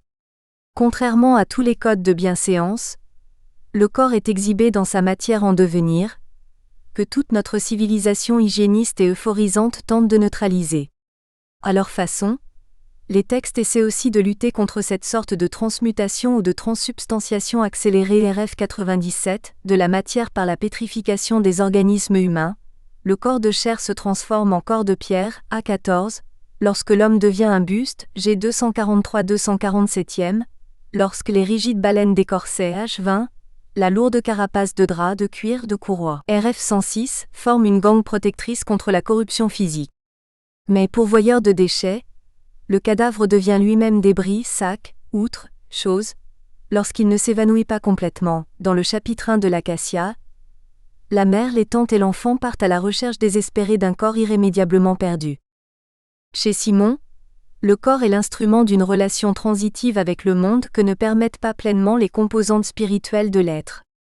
Matière en soi, il prend place naturellement dans la matière du monde et conditionne par sa connaissance empirique et sensitive la survie de l'individu dans son environnement. Matière pour soi, il est la base constitutive des fonctions supérieures de l'être humain. Pourtant, cette matérialité même, qui fonde son efficacité et sa souveraineté, signe aussi la fragilité d'un corps voué à la destruction et la finitude. Le corps est substance, et à ce titre promis à la bouffissure de la décomposition, RF 40, il est le médium indispensable mais éphémère d'une existence passagère. La répétition des thèmes, des mots, des procédés d'écriture s'est donc révélée comme le symptôme d'une pathologie de l'être. À la nécrose d'une identité douteuse et désunie s'ajoute l'apathie d'une conscience sans application cognitive ou opérationnelle et un corps, certes intuitif et entreprenant, mais souvent morcelé, déstructuré, vil et en peine. Tel est le cruel constat de la situation du sujet humain, poétiquement mise en exergue par l'épigraphe Histoire, reprise à Rilke. Mais la répétition est bien un signe du malaise. Facteur de fixité et de stabilité, elle se présente inversement comme le moyen explicite de la restauration de l'être. Elle montre ainsi les deux faces du signe linguistique car elle est le signifiant du problématique et le signifié de la réparation. La répétition est l'avènement du personnage. L'identification. Tout d'abord, on peut soutenir que c'est la répétition qui crée le personnage, car elle en assure la désignation, l'identification et l'existence. Qu'est-ce qu'un personnage dans un roman ? Pour Francis Corbelin, d'abord une suite d'expressions linguistiques qui réfèrent à la même chose qu'une expression antérieure du texte, nom propre, pronom, groupes nominaux définis et démonstratifs. Cette perspective linguistique rejoint celle des sémioticiens des années 1970 pour lesquels le personnage qu'on peut a priori considérer comme un signe, naît de la répétition de sèmes identiques. La construction du personnage repose avant tout sur l'utilisation d'un certain nombre de désignateurs, dont le principal est le nom propre.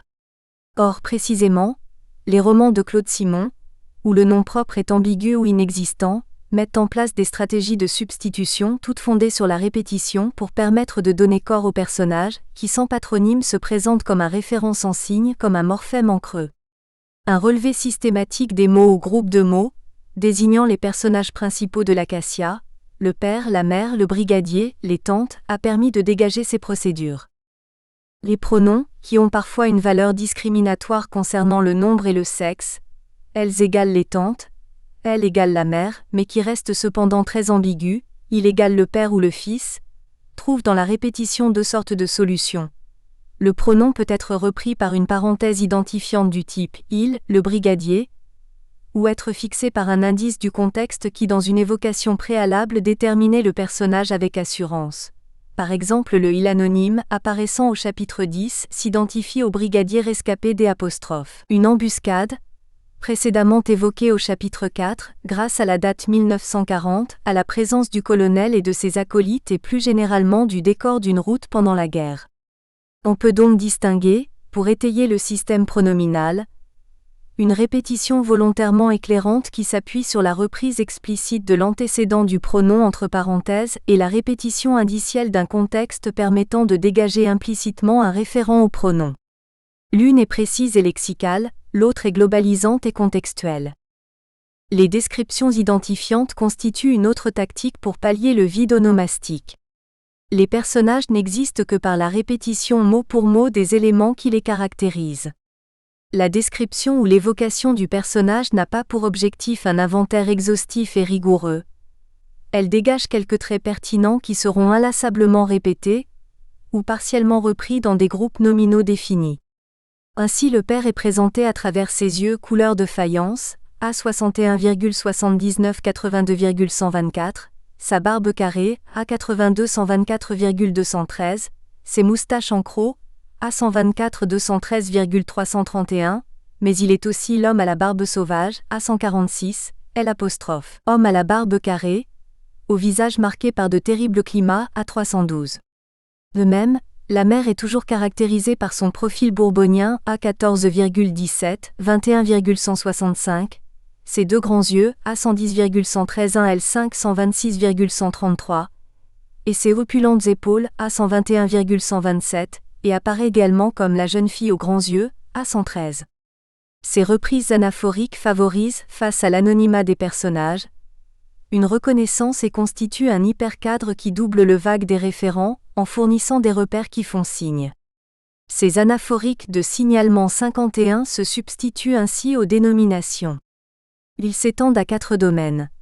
Le registre physique où sont puisés les exemples qui précèdent, le champ comportemental, la paresse de la mère, son appétit, la nonchalance du brigadier, l'acharnement au travail des deux tantes par exemple, l'univers objectal, les voiles noirs de la mère, le pantalon en tweed du fils, les jumelles du père, et le domaine actentiel qui détermine la fonction familiale ou sociale des personnages, l'enfant, la veuve, le brigadier, les deux institutrices, sa mère. Enfin la répétition répare l'asthénie onomastique par une réitération très particulière de la description imagée. Dans un premier temps, le personnage est présenté par une comparaison. Ainsi le narrateur nous dit de la mère qu'elle est elle-même semblable à une citadelle, A116, puis la comparaison se développe en s'effaçant avec un outil de comparaison beaucoup moins assertif, cette espèce de forteresse de préjugés, A127. Progressivement cette comparaison modalisée disparaît au profit de la métaphore qui en reprend les mêmes termes. Le père avait su triompher de cette imprenable forteresse d'inertie, A137. Ce processus de désignation par l'image anaphorique est un procédé très économique, car il assure simultanément la reconnaissance du héros et son transport métaphorique. Si dans l'Acacia, les anaphoriques de signalement, la clarification des pronoms et les métaphores anaphoriques s'avèrent des moyens efficaces pour l'identification des héros, le comptage dans le roman, de chacune de leurs occurrences permet de constater que le choix de leur emploi dépend du personnage traité. Ainsi la mère présente des anaphoriques de signalement circonscrits mais fréquents en ce qui concerne le physique. Son profil bourbonien, qui devient vers la fin de sa vie un profil en lame de couteau, ses rondeurs, ses yeux un peu globuleux constituent l'essentiel des motifs repris avec variation. Les objets qui lui sont associés se limitent au extravagant chapeau, au voile de crêpe noire et aux photographies qui l'accompagnent en toute occasion. Son caractère est associé systématiquement à la gourmandise, la paresse, l'orgueil. Enfin elle est la jeune fille, cette morte, mais surtout la veuve, en fonction du chapitre observé. En effet certains personnages, comme la mère, sont flanqués de périphrases identifiantes, qui restent fixes durant des tranches chronologiques correspondant à un ou plusieurs chapitres. la mère est préférentiellement désignée par la veuve. Pendant tout le chapitre 1, qui narre la quête du corps du mari mort, tandis que dans le chapitre 5, qui raconte sa jeunesse, elle est la jeune fille. L'indexation de la dénomination des personnages sur la chronologie, si elle dégage une unité du protagoniste à l'échelle du chapitre, favorise néanmoins cette impression globale de morcellement de l'être que résorbe la répétition des contextes, des scènes et des signalements.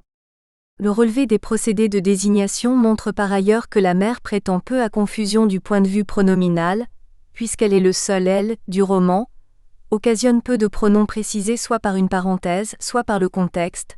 En revanche, elle est l'objet d'un épanchement métaphorique très répétitif. La forteresse de préjugés, cette imprenable forteresse d'inertie, la paresseuse sultane, l'inaccessible princesse, la paresseuse génisse, le fantôme rigide, la momie au masque ravagé et fardé, sont des métaphores anaphoriques qui fourmillent dans le texte. Le père donne lieu à un système de désignation différent. Toute une panoplie d'anaphoriques de signalement dégage son physique robuste, son visage brûlé par le soleil, à la barbe carrée, aux yeux pâles couleur faïence, aux moustaches en croc. Mais les objets qui l'environnent sont plus envahissants comme les jumelles, la plaque d'identité, l'arme, sa tunique bleu nuit, au col de laquelle se détachent 2 ancres marines, mais surtout ce nécessaire à fumeur en émail cloisonné de la page 54, dont la répétition à la page 62 permettra sa reconnaissance dans le mort au sang pâteux, abandonné au pied d'un arbre, à 61. Par ailleurs, le père se prête, en l'absence de nom propre et à cause de la présence d'un autre il dans le texte, son fils, à une clarification des pronoms par les parenthèses, il, leur frère, il, l'homme barbu, vêtu maintenant comme un garde forestier, mais surtout à un important dispositif d'explication par le contexte, la vie rude dans son Jura natal, l'environnement guerrier de l'année 14, les voyages dans des régions lointaines et archaïques, et par les désignations actentielles du type le garçon, le frère, le fils, l'arrière-petit-neveu, le cadet, l'homme, le mort. La caractérisation comportementale se réduit à la répétition de l'ascétisme et du courage du héros que désignent par ailleurs des métaphores anaphoriques très limitées. Sa future belle-mère voit en lui un garde-chasse. Enfin, la désignation du père ne se concrétise jamais par des périphrases identifiantes fixes, ces appellations sont variables et irréductibles au chapitre analysé. Les tantes sont l'objet d'un autre processus de désignation. Les anaphoriques de signalement restent significatifs. Les visages carrés et flétris, ravinés, les yeux bordés de rose, les mains crevassées sont des expressions relatives à l'apparence physique qui reviennent très souvent. Certaines d'ailleurs, en reprenant celles qui sont habituellement attribuées au père, constituent un lien quasi génétique entre le père et ses sœurs. La barbe carrée de l'homme évoque le visage carré des 2 femmes qui ont elles aussi des yeux couleur de faïence, à 26. Les 2 tantes sont de plus caractérisées par leurs vêtements sombres, empesés, leur irrémédiable tristesse et leur acharnement au travail. Mais ce qui manifestement les isole dans leur mode de désignation des autres personnages est la réitération de formules figées, les 2 sœurs, les 2 institutrices, les 2 compagnes, les 2 autres femmes, les 2 vieilles femmes, où le terme de fonctionne immédiatement comme un signal identificatoire. On peut dire que la répétition du 2 place la dénomination des tantes en autosuffisance par rapport au contexte référentiel ou linguistique. Toutefois, lorsque malignement, le narrateur introduit une autre paire féminine, les 2 vieilles dames, 2 veuves encore, à 208, c'est la répétition contextuelle qui définitivement permettra de départir les protagonistes. Les cousines sont veuves alors que les tantes restent d'austères vierges montagnardes. Le champ des métaphores anaphoriques qualifiant les tantes est bien développé dans le roman, avec le retour de groupes comme les mules, les statues, les servantes. Reste un personnage dont la position originale, personnage narrateur, occasionne une combinaison d'appellations tout à fait marginales, le brigadier. Tout d'abord, les anaphoriques de signalement physique si déterminants en ce qui concerne les autres personnages sont pour lui inexistants. Quelques objets, un pantalon de tweed, un blouson d'anarchiste, des chaussures luxueuses, un comportement indolent comme sa mère et une vacuité existentielle le représentent, mais il se signale surtout par la précision entre parenthèses des pronoms se référant à lui. Il, le réserviste, il, le brigadier, il, les 2 étudiants, il, les cavaliers, et par l'abondance des dénominations actentielles qui le signifient, le brigadier, le réserviste, l'enfant, le peintre cubiste, le gamin. Ces dernières expressions, comme dans le cas de la mère, se fige et valide au sein d'un chapitre, d'une étape diachronique de la vie du protagoniste, son identité. Dans le chapitre 1, le brigadier est l'enfant. Il est dénommé brigadier après le début de la guerre, à 224. Enfin, si le contexte est éminemment nécessaire pour le distinguer du il de son père, le personnage du brigadier se développe dans un nombre de métaphores anaphoriques restreints, le ramenant à l'état de chien ou de quadrupède lors de son évasion ou de ses expériences sexuelles. Le système de caractérisation des personnages par la répétition repose sur quelques principes. D'abord la compensation. Par exemple, dans le cas du brigadier, l'absence d'anaphorique de signalement physique est corrigée par la fréquence des pronoms précisés grâce à la mise entre parenthèses de leurs référents. Inversement, l'abondance des métaphores anaphoriques supplée à la faiblesse identificatoire des pronoms relatifs à la mère. Et globalement, la pauvreté dans la diversité des annotations physiques est compensée par leur répétition massive. La focalisation guide également la mise au monde des personnages dans le texte, car le choix de tel ou tel procédé répétitif expose déjà, indépendamment de tout jugement de valeur ou de tout épanchement affectif, un regard sur l'autre et sur soi. Par exemple, le brigadier, qui on le verra a peut-être un statut d'autobiographe à la troisième personne, n'est qu'une voix. Il ne se voit pas, d'où l'absence d'anaphorique de signalement physique. Au cœur de sa souffrance, de sa survie, sans distance par rapport à son traumatisme, trop plongé dans son lui-même, il ne peut s'imaginer ou se rêver, d'où l'épuration des métaphores anaphoriques le concernant.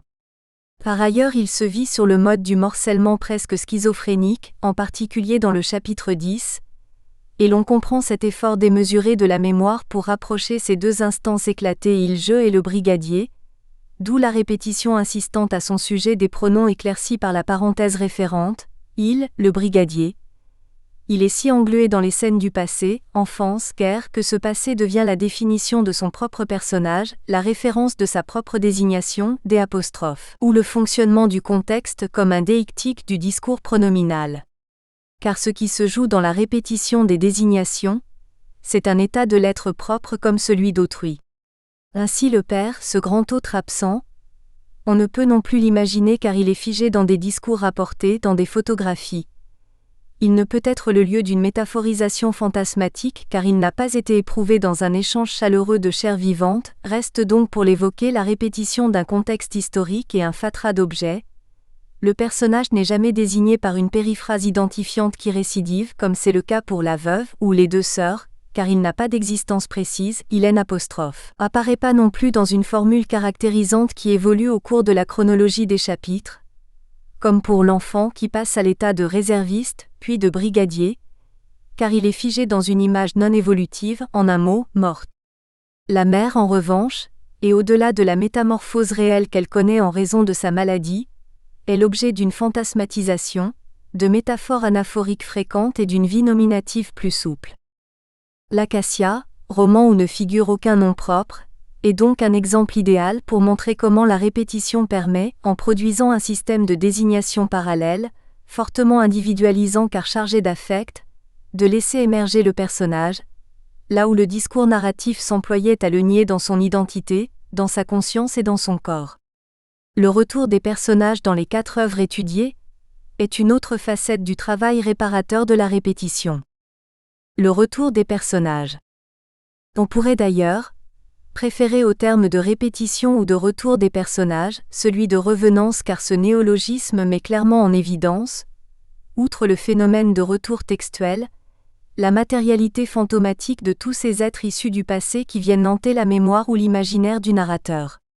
Dans l'analyse qui suit, on a considéré comme revenant tout personnage apparaissant dans plus d'un roman, qu'il participe directement à l'action ou qu'il soit simplement évoqué par l'un des personnages.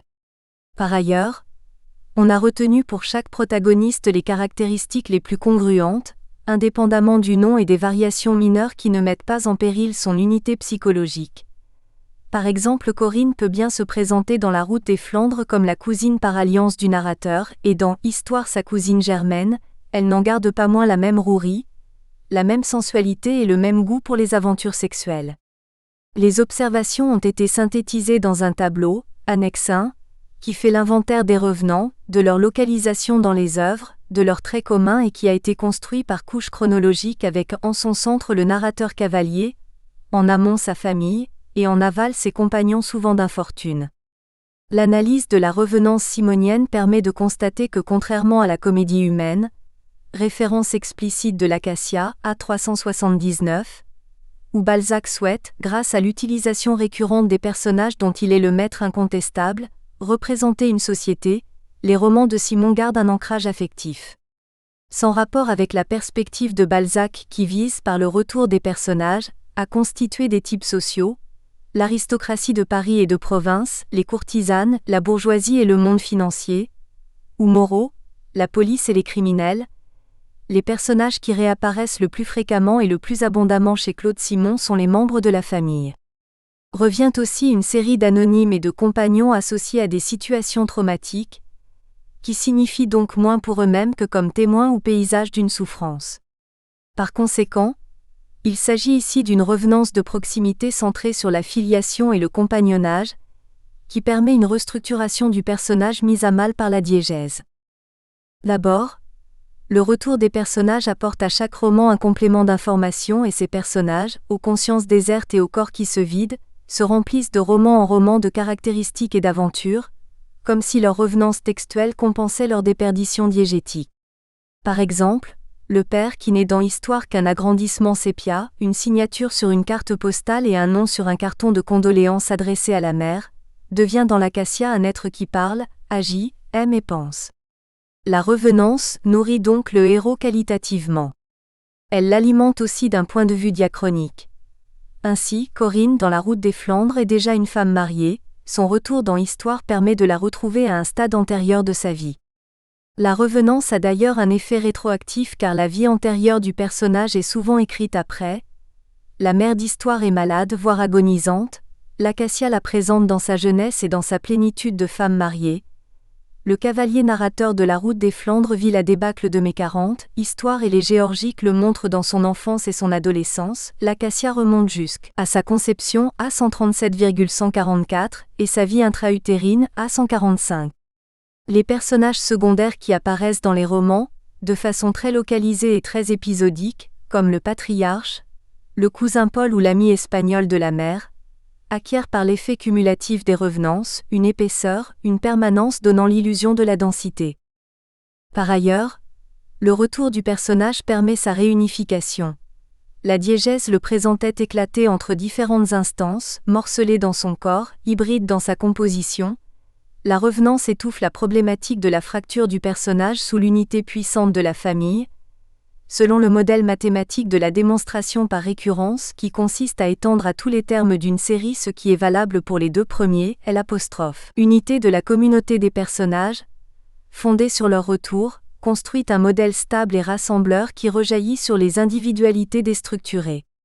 Car comme le montre Vincent Jouve, le personnage est avant tout un effet de lecture. Or la familiarité avec le personnage, la confiance créée par son retour, l'impression de toujours connu produite par la mémoire textuelle, font ressurgir l'impression de stabilité sur le personnage lui-même. Enfin, par le principe de fixité rassurante que dissipe la revenance, les personnages qui reviennent apparaissent comme des personnages référentiels, sûrs et immédiatement repérables. La revenance produit une identification de la fiction avec un monde réel et connu qui exorcise l'univers diégétique, de la perte identitaire et de la transformation de la matière. Car si les personnages pour Claude Simon n'ont d'autre réalité que celle dans laquelle l'écriture les instaure, n'ont d'autre existence que par elle, tout texte réfère, c'est-à-dire renvoie à un monde, préconstruit ou construit par le texte lui-même, posé hors langage. Le texte appelle un au-delà du texte, et le personnage est perçu comme une personne. Du personnage à l'illusion de personne, la répétition reste un facteur de réparation. Au sein même de la fiction, on peut en effet observer comment elle permet aux êtres périssables que sont les hommes de perdurer et trouver leur destin. Les traces. Au cours de leur passage à la vie, les êtres laissent des traces d'eux-mêmes, qu'on peut lire comme des répétitions métonymiques de leur personne. Les 4 romans offrent de multiples traces matérielles, comme les objets sous forme de flèches, de lances, de porcelaine, des mots, de paravents brodés d'oiseaux paradis. A83, que le père envoie depuis les mondes barbares à ses sœurs, les débris de vie laissés par l'exode de 1940 sur le bord des routes du Nord, mais aussi comme les demeures, les châteaux et les tombes qui abritent leurs existences mortes ou vives. Les hommes produisent également des traces iconiques de leur présence. Les romans insistent sur ces représentations, portraits, photographies, cartes postales, gravures et bustes qui par leur finalité affichée de commémoration, atteignent la dimension du monument et semblent dignes d'être intégrés à la mémoire collective. Les traces graphiques sont par ailleurs parfaitement représentées. Il s'agit de l'amoncellement de paperasses, de vieilles lettres et de registres laissés par LSM. G193. Des cartes postales déchiffrées par le narrateur d'histoire aux écritures hautes épineuses rigides H31, ou allongées, fantasques, nonchalamment débraillées pour ainsi dire H34, ou encore pointues, prétentieuses H21. Enfin, un homme laisse de son passage des traces mnémoniques qui vivent dans l'esprit de l'autre, souvent durablement, comme le montre la plainte douloureuse de LSM. Que me font à moi une fortune et des honneurs dont le plus grand prix eût été de les partager avec cette femme adorée ensevelie dans le néant depuis si longtemps, et dont le souvenir après 20 ans me déchire le cœur. G76. Toujours associée à une perception, il lui semblait toujours la voir, là où elle s'était tenue l'instant d'avant ou plutôt la sentir, la percevoir comme une sorte d'empreinte persistante, irréelle, laissée moins sur sa rétine, que pour ainsi dire en lui-même, RF 38, l'empreinte mnésique restitue un personnage dans sa totalité comme Lambert, me le rappelant la dernière fois que je l'avais vu assis à cette terrasse de café, H296, ou un détail physique. Un visage, RF 104 à 178. Un ventre. Je me rappelle que la partie de son ventre dans l'ombre était d'un vert délicat transparent comme un glacis H291. La mémoire réveille aussi les scènes où figure le personnage remémoré comme celle de la mère agonisante, pouvant la voir cadavérique et fardée avec ce châle mauve en laine des Pyrénées H60 qui prend part à ses soirées de musique de chambre. Ainsi qu'elle soit matérielle, iconique, graphique ou mnémonique, la trace répète l'homme, vivant ou mort, dans sa dimension objectale, elle est son émanation tautologique. Certes, dans la tradition philosophique, la trace est habituellement rattachée à la problématique du temps, comme chez Heidegger pour qui le monde n'est plus. Mais le caractère intramondain d'autrefois de ce mode est encore donné, vorhanden. En tant qu'ustensile appartenant au monde, ce qui subsiste encore maintenant, malgré sa passéité, conserve sa pertinence. Les restes du monde, les traces sont porteurs du passé et à la base de la démarche historienne. Elle est aussi la révélation de l'être là ou ayant été là. Elle est un signe qui appelle la présence au-delà de la mort car elle est la certitude de l'existence. La reprise fréquente chez Claude Simon de l'expression disparue sans laisser de traces, RF 188 G 342,360 à 39, associe explicitement l'idée de l'existence et celle de la trace. L'homme qui laisse sa trace qui se répète dans la chose s'assure de son être, contrairement à un Jean-Marie LSM, ce hors-la-loi, dont il ne devait rester plus tard aucune trace, pas un médaillon, pas une lettre, pas un papier témoignant qu'il avait été, G420. Par ailleurs, la trace est aussi la preuve de l'identité qui passe par le nom dans le cas de la vieille dame des Géorgiques se refusant à détruire les documents de LSM, la trace du secret, par fidélité au nom ensanglanté qu'elle avait porté, G193, par la lignée qui ne laisse d'autres traces que l'arrogante suite des portraits ou des photographies de personnages compassés, G170, ou par la physionomie comme dans la photographie de L', atelier qui porte la trace fuligineuse laissée par le visage, du peintre hollandais, H269. La chose marquante signifie en outre la vérité de la chose marquée. Par sa répétition dans l'en-dehors, le personnage se révèle sans fard et sans trucage. Ainsi les services de sécurité du pouvoir communiste barcelonais, à la recherche de Ho, vont passer sa chambre des apostrophes. Hôtel au peigne fin, à la recherche des preuves de sa trahison, de toutes les traces de germes nocifs qui pouvaient se trouver là, invisibles mais sans aucun doute virulents, se saisissant des moindres papiers, journaux, livres, coupures de presse, lettres intimes, linge sale, fouillant l'armoire, les tiroirs, la poubelle. G268. Véritable duplication de moi-même, mes expansions m'équivalent et me dévoilent, surtout en mon absence, comme en celle de Ho qui s'est enfuie à temps, car précisément la trace entendue comme émanation de l'être est une conséquence et non une présence, elle est, selon le petit Robert, la suite d'empreintes ou de marques que laisse le passage d'un être ou d'un objet.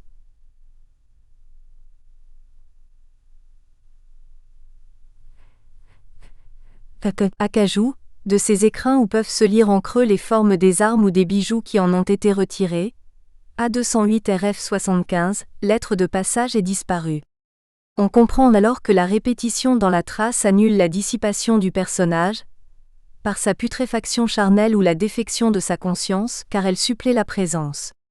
Poudre d'éternité, la trace mnésique conserve l'existence des disparus dans la mémoire et l'inconscient des survivants. Non seulement les traces laissées par le souvenir les maintient en vie dans notre psychisme, mais ils réapparaissent dans notre sommeil sous la forme qu'ils avaient bien des années avant d'avoir quitté le monde. Leur corps disparu, leur âme survit en nous dans l'inconscient. Tel est pour André Green à la suite de Freud dans Totem et Tabou, une des raisons pour lesquelles les hommes croient à l'immortalité, d'autant que ces signes testimoniaux sont relus, revus par le narrateur qui reconstitue ainsi les êtres en comblant les vides. Le narrateur d'histoire refigure le personnage maternel à l'aide des cartes postales. Dans les Géorgiques, une vieille main tourne les pages des registres de son ancêtre, G76, pour en reconstituer l'histoire. Toutefois, à la différence de l'historien qui s'efface derrière ses élaborations, le narrateur lui-même se construit sur l'édifice des documents, sur les traces des autres. Histoire par exemple, met en perspective la naissance finale d'un homme, H402, avec la revisitation familiale par carte postale interposée, à tel point qu'on peut en paraphrasant la formule de Jean Starobinski parler d'une précaire et monumentale reconstruction d'un moi vivant à partir, non de ses ruines, mais à partir des ruines des autres. La trace laissée ici et maintenant, qui se trouve à l'intersection entre la personne révolue et la subjectivité présente se construisant dans le discours de la mémoire, opère donc une double réparation de l'être problématique. La restauration dans l'absence de l'être disparu et l'édification dans le témoignage du narrateur-décrypteur. La superposition des destins. Ainsi se dessine la nature référentielle de l'identité.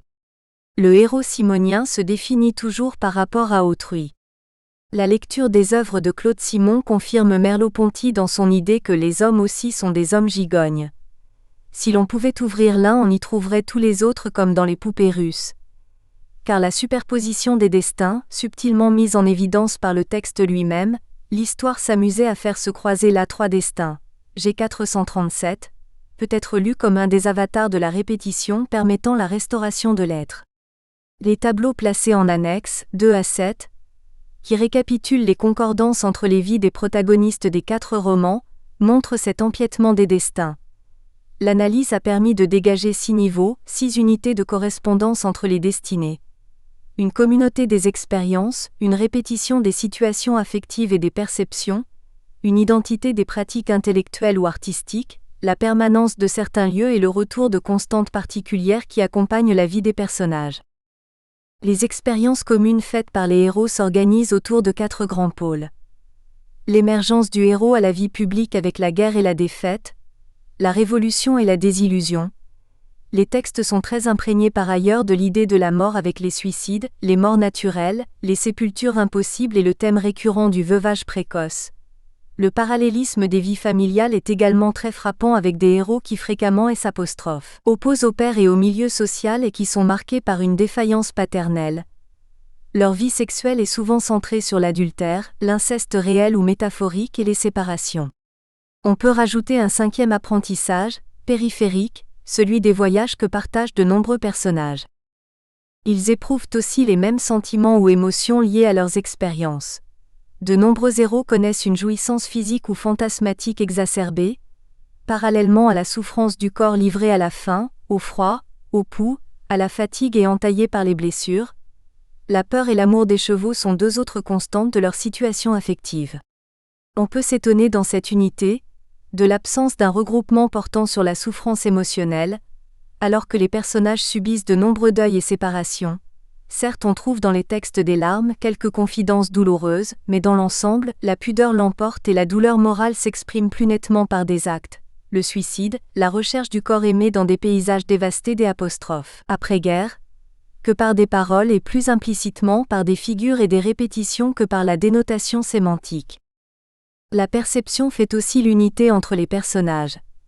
Perception visuelle des lumières et des formes et observation réitérée des vols d'oiseaux dans le ciel, perception auditive du cri des oiseaux, en particulier du coucou, frémissement et froissement des feuilles des arbres, réveil des sensations et retour à des perceptions primordiales lors de situations extrêmes. En outre, les héros s'adonnent aux mêmes activités intellectuelles comme la pratique du latin et la lecture des œuvres de Rousseau, et à des plaisirs artistiques identiques. Ils vont à l'opéra, ils peignent, ils écrivent et se livrent abondamment au rite de l'autoreprésentation qu'il s'agisse de portraits, de sculptures ou de photographies. Leurs déplacements les conduisent dans 3 lieux récurrents. L'Espagne et en particulier Barcelone, la région des Flandres, et un 3e lieu plus symbolique que géographique, le cimetière. Enfin, la vie des héros est escortée de constantes naturelles comme l'acacia, la haie et notamment la haie d'aubépine, la pluie et la boue, mais aussi d'autres motifs itératifs tels le sang qui se fige, celui du rideau et celui du triangle.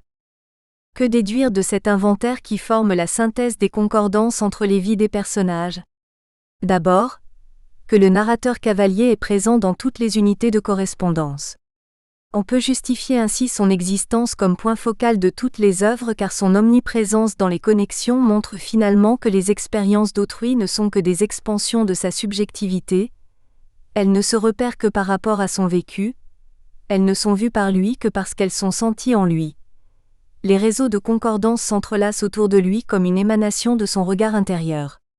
Par ailleurs, sa présence au point d'intersection des destinées le construit comme voie narrative. C'est en élaborant une famille de destins et en s'y projetant que le narrateur réussit à parler de lui-même, le moi se constitue en parlant de l'autre. Les seules expériences dont il est exclu sont nécessairement pour la poursuite des histoires, la mort et le suicide, et l'absence de toute autoreprésentation artistique. Pas de portrait, pas de photographie, le narrateur cavalier, point focal, voit plus qu'il n'est vu. Par ailleurs, comme il se vit sur le mode de la contingence, 26 années de paresse et de nonchalante inertie, au mieux de velléitaire expectative, d'attente frustrée de quelque chose qui ne s'était jamais produit. À 166, il ne peut se représenter comme un monument sous la forme emphatique d'un buste par exemple, comme un LSM qui souhaite témoigner pour la postérité du défi qu'il avait lui-même incarné, G197. La résonance entre le destin des différents personnages s'établit selon un double étalonnage. Parfois syntagmatique, sort identique de congénères qui vivent dans des lieux semblables des expériences comparables. La résonance est essentiellement paradigmatique qui relie des époques différentes et qui intègre le narrateur cavalier dans la lignée biographique. Ainsi, l'évasion du narrateur cavalier du stalag allemand rappelle la traque de Jean-Marie, l'ancêtre royaliste de retour en France. Par ailleurs, la sphère privée fait souvent écho au patrimoine historique et culturel et par exemple les désirs orgastiques des personnages sont étayés sur de nombreuses références à l'âne d'or d'Apulée. Si donc empiètement des destins il y a, en quoi permet-il de fonder l'avènement de la personne en péril? En premier lieu, l'atavisme héréditaire dégage les personnages de leur labilité, en les inscrivant dans une généalogie. La répétition du destin familial fournit à la fois des systèmes d'interprétation rassurants car permanents, elle offre aussi une assise, un statut fondé sur la solidité du comportement durable et enfin elle donne des modèles identificatoires à l'épreuve du temps et des accidents de la vie. Ainsi le brigadier de l'Acacia, orphelin très jeune, peut par la répétition des expériences parentales se réinscrire dans une double lignée qui lui a été prématurément dérobée. Il répète inexorablement le destin du père jusque dans la représentation de sa mort. Le capitaine meurt de la rencontre d'un morceau de métal, A210, et son sang pâteux faisait sur la tunique une tache d'un rouge vif dont les bords commençaient à sécher, déjà brunis, A61. Le fils s'imagine attendant passivement cette chose brève, brutale, gris-noir qui allait d'un moment à l'autre lui arriver, A303, et il se viderait de son sang, rouge et brillant D'. À bord, puis se coagulant, se figeant, absorbé comme un buvard par le drap où une tache brun sombre s'élargissait peu à peu. A303.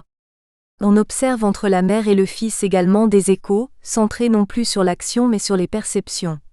Les deux personnages aux abois, le fils qui après l'embuscade du 17 mai 1940 tente d'échapper au piège allemand et la mère qui de retour de Madagascar accoste en France pour l'irrévocable et funeste destin qui l'attend, concentrent toute leur conscience dans leur perception. Le fils peut sentir sur la langue le goût de la vase, écoutant les bruits, il regarde. À 100. La mère voit un amas de particules, peut entendre le timbre d'une sonnerie, peut sentir le pont cesser de trembler, à 149. Pareillement, un moment de bonheur s'accompagne chez les deux personnages, du frémissement des feuilles faiblement agitées, à 144, ou de la palpitation des feuilles semblables à des plumes, à 380. Ainsi la répétition des destins parentaux permet au brigadier de se réintégrer dans une filiation niée par l'histoire, de s'offrir un statut d'homme conforme à celui des hommes de sa famille partis à la guerre, le père, les deux ancêtres, ce qui n'est pas rien lorsque comme lui on est élevé dans un milieu exclusivement féminin, la mère, la grand-mère, les tantes, et enfin de lire sa vie perceptive et sa mort à la lumière de celle de ses prédécesseurs. Parallèlement, l'inscription historique et culturelle des protagonistes les dissout dans un type, tous les hommes qui voyagent s'uniformisent dans le personnage d'Ulysse, G460, les êtres qui se séparent sont préfigurés par Orphée et Eurydice, G36, et ramènent toute expérience individuelle à une donnée collective et historique. L'insurrection espagnole vécue et éprouvée par le cavalier narrateur dans Histoire est systématiquement mise en perspective avec la révolution russe telle que a présenté John Reed dans son ouvrage 10 jours qui ébranlèrent le monde, h. 110 111 1121 124 128. Toute guerre semble se référer à la matricielle guerre civile de César, h. 118 120. Si chaque destin individuel s'abîme dans le sort commun permettant alors une généralisation de la réflexion sur la condition humaine, inversement le type met en évidence les caractéristiques fondamentales d'une personne et l'histoire collective donne les clés d'une histoire privée. Dans Histoire, la répétition des titres de faits divers concernant le suicide d'une femme nous conduit vers celui des épouses de Charles et de son neveu. Pareillement, la débâcle historique de mai 1940 dévoile le désastre conjugal que connaît de Reichsach dans la route des Flandres. De plus, la superposition des destins historico-culturels et individuels ancre le personnage dans une ascendance des subjectivités confrontées à l'événement et dans une causalité établie par la tradition. La guerre de 1940 vécue par le narrateur cavalier répète celle du père subie en 1914, qui reprend à son tour l'apostrophe. Épisode de Waterloo, h. 100, qui réitère les affres des guerres révolutionnaires et impériales présentées dans les Géorgiques, faisant écho à la guerre civile de César. Le personnage n'est plus cet être changeant, sans identité et sans passé. La fusion des destins individuels et culturels, loin d'annihiler le sujet dans un magma uniforme, lui donne sa consistance et sa légitimité. Gémellité et dédoublement. C'est avec l'émergence du double, forme spéculaire de la répétition, que la superposition des expériences individuelles va culminer de façon massive dans les œuvres. On observe dans l'Acacia en particulier, mais aussi dans les autres romans, un envahissement des doublés de personnages, qu'une énumération déjà longue ne pourrait pourtant circonscrire. Les deux cousins de la mère, les deux cousines du narrateur, les deux sœurs du père, les deux souteneurs juifs, les deux prostituées, les deux jockeys, les deux personnages exotiques, la négresse et l'apostrophe, amis mexicains, les deux cyclistes, les deux sœurs de la mère, les deux femmes de LSM, les deux soldats blessés sur le bord de la route, les deux hommes à la banque. Néanmoins ces clones, ces doubles très peu différenciés dans les textes, qui témoignent du dualisme de la pensée occidentale depuis Platon, sont peu productifs du point de vue de l'identité car en ramenant le 2 à 1, ils nient l'autre comme repère identificatoire. Cette altérité spéculaire ne favorise pas la définition identitaire du sujet. Parallèlement donc au doublé stérile, les textes proposent plusieurs paires de personnages dont l'émergence individuelle dérive de la confrontation au double. Certains personnages sont explicitement déclarés doubles par les textes, c'est le cas de la mère du narrateur et de son frère Charles qui envoie à sa sœur, son double en quelque sorte sous forme de femelle, h. 129, une lettre qu'il ne peut écrire qu'à elle seule, dans laquelle il interroge devant la tombe de sa femme le néant de la mort. L'association des deux protagonistes repose ici sur une identité génétique et une intimité affective, dans la mesure où l'un comme l'autre connaît la souffrance du veuvage. Jean-Pierre et Jean-Marie LSM sont aussi des doubles proclamés par le texte, le second est comme un double en creux du premier, G432. Jean-Marie représente pour Jean-Pierre son double une partie de lui-même, G435, et il voit dans son aîné ce double à peine plus âgé que lui, G433.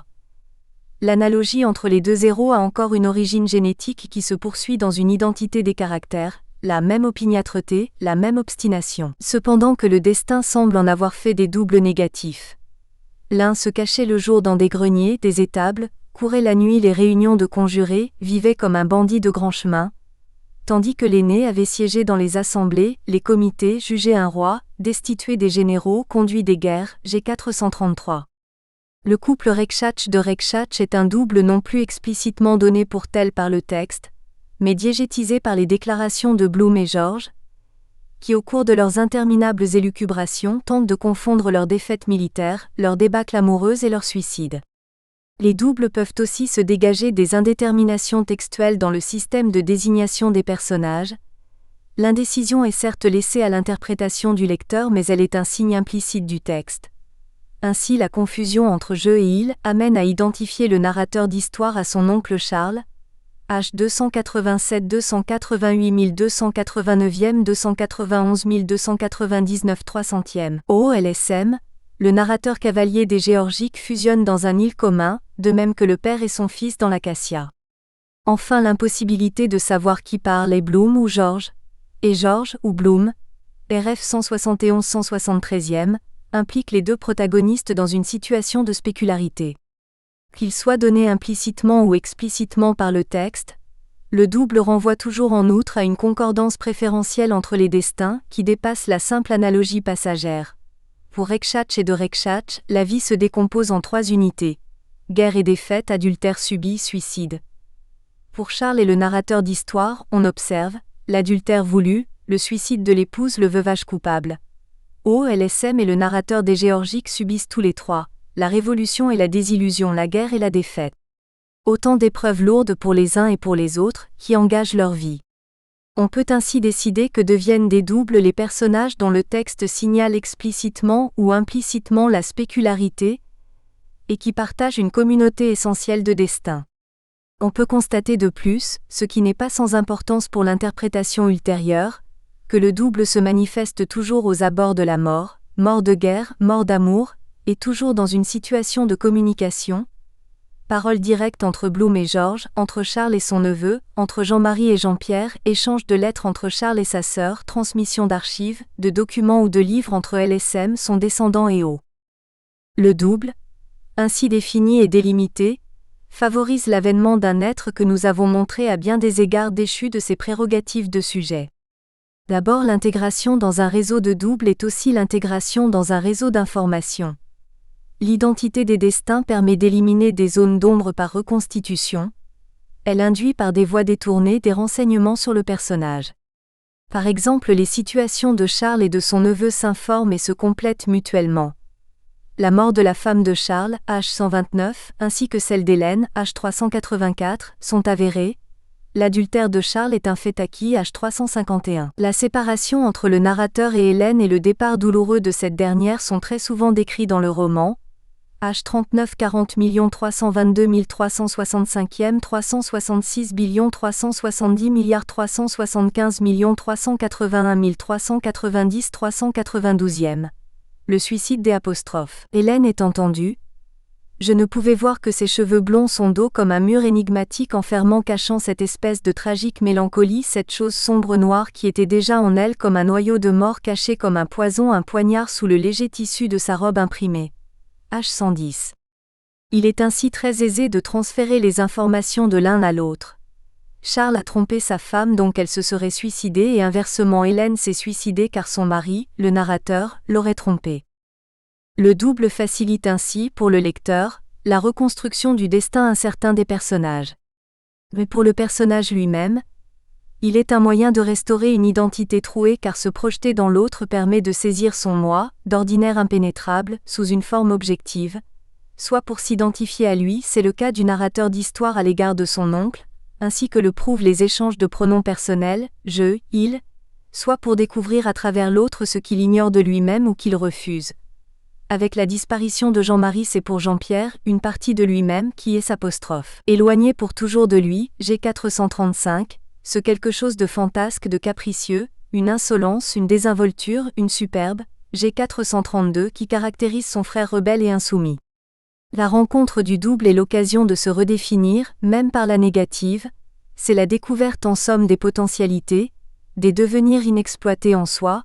C'est pour Freud qui analyse dans l'inquiétante étrangeté les représentations du double, toutes les possibilités avortées de forger notre destin auquel le fantasme veut s'accrocher encore, et toutes les aspirations du moi qui n'ont pu aboutir par suite de circonstances défavorables, de même que toutes les décisions réprimées de la volonté qui ont suscité L'. Illusion du libre arbitre. Si le double détermine l'identité du sujet, et la justifie par la complétude du duel, il a aussi à voir avec le renforcement et l'émergence du narcissisme. Avec le double s'instaure un espace de communauté qui permet une réassurance narcissique, lorsque l'environnement est agressif ou destructeur. Ainsi, par l'échange de paroles, Bloom et George dans le contexte de la guerre et du stalag, ou encore la mère et Charles dans celui du deuil, peuvent sauver leur moi de la désintégration ou de la mélancolie. La présence du double favorise, parce qu'il est un reflet de mon humanité pensante et langagière, le maintien à flot d'un moi malmené par les événements. Car si le double surgit toujours dans la proximité de la mort, c'est que le dédoublement narcissique qu'il représente est une attitude de défense contre elle. Cette perspective a d'abord été développée par Otto Rank. Il apparaît donc avec évidence que c'est le narcissisme primitif, se sentant particulièrement menacé par la destruction inévitable du moi, qui a créé comme toute première représentation de l'âme une image aussi exacte que possible du moi corporel, c'est-à-dire un véritable double pour donner ainsi un démenti à la mort par le dédoublement du moi sous forme d'ombre ou de reflet. Freud a vu lui aussi dans le phénomène du double, une assurance contre la disparition du moi, car il y a dans notre inconscient actuel aussi peu de place que jadis pour la représentation de notre propre mortalité. Le double représente donc pour le moi, non seulement le moyen de déployer une identité triomphante, mais aussi d'afficher sa toute-puissance et son éternité. Pourtant le double narcissique devient parfois un rival dont la liquidation est inévitable. Pour Otto Rank en effet, le double vu du dehors est un rival de son modèle primitif, surtout dans l'amour de la femme. Il est bien vrai que chez Simon les doubles se partagent réellement ou fantasmatiquement les femmes. Bloom et George se gorgent simultanément du fantasme de Corinne. Pour Charles et son neveu, l'indétermination pronominale semble les jeter dans les bras du même modèle. Quant aux deux frères des Géorgiques, qui ont bâti pour terre commune, l'antagonisme se solde par une mise à mort. Le double peut donc être lu comme une projection narcissique vivifiante de moi-même sur autrui, mais il se constitue aussi dans le dédoublement du moi. Ainsi, un tel passage de la route des Flandres, à moins qu'il, George, ne fût pas en train de dialoguer sous la froide pluie saxonne avec un petit juif souffreteux, mais avec lui-même, c'est-à-dire son double, tout seul sous la pluie grise. RF 171-172e, met nettement en évidence sous couvert de dialogue, le solipsisme de la conversation et le dédoublement de la personnalité. Il n'y a pas d'autre interlocuteur avec George que lui-même. La même observation s'impose pour le narrateur d'histoire qui, discutant avec son oncle, constate que c'était comme si je dialoguais avec quelques fantômes, ou peut-être avec mon propre fantôme. H 151. Pourtant ce dédoublement verbalisé, loin d'entraîner le héros vers la psychose, est salvateur. On peut ici comprendre, à la lumière de Jung, que la dissociation du moi qui n'est finalement qu'un assemblage de complexes contradictoires, se résout dans le dialogue, dans la vocalisation de toutes ces voix qui existent en moi, dans la répétition de soi à soi. Le dédoublement dans le dialogue, cette écoute de l'ami intérieur, de cet alicem alium internum, a donc des vertus réparatrices et réunificatrices. Le dépassement des conflits entre les instances contradictoires du moi dépend de l'assimilation par le sujet de la diversité en soi, par le dédoublement extériorisé et accepté. C'est aussi dans la répétition, spéculaire cette fois et non plus dialogique, que Lacan a vu la possibilité de l'avènement du narcissisme et l'émergence d'un moi, le stade du miroir. Le concept désigne d'abord le stade de l'enfance durant lequel l'enfant anticipe la maîtrise de son unité corporelle par une identification à l'image du semblable et par la perception de sa propre image dans un miroir, puis plus largement la réalisation du moi en sujet grâce à la médiation de l'autre sans rapport avec un vrai miroir. Dans l'Acacia, le brigadier fait à plusieurs reprises la rencontre spéculaire de lui-même dans le regard des autres, par exemple dans celui du garçon de café qu'il croise après son évasion. Le garçon, le dévisageant détaillant, la mince salopette souillée, la barbe de 8 jours, la main zébrée d'une estafilade de sang séché, à 360. Et une fois il se découvre soudain dans l'une des glaces qui couvraient le mur d'en face au-dessus des banquettes vides, dessinant une suite des apostrophes. Arceaux, leurs bords biseautés renvoyant des lamelles d'images, de sorte que dans la lumière blafarde il pouvait se voir plusieurs fois. En entier, puis découpé en minces bandes irisées, avec son crâne rond aux cheveux presque ras, son visage inexpressif ou ce qu'il s'imaginait être un sourire retroussait tout juste sur le côté l'un des coins de sa bouche, pensant « Mais peut-être que je ne sais plus rire ?» À 365. Dans le second exemple, si l'évadé se perçoit bien comme une forme totale, entier, la narration met en évidence des fantasmes de corps morcelés, découpés en minces bandes à travers une description dispersée de l'individu, la salopette. Nous espérons que vous avez apprécié cet aperçu. Pour continuer à écouter ce livre audio sur Google Play Livres, utilisez le lien dans la description de la vidéo.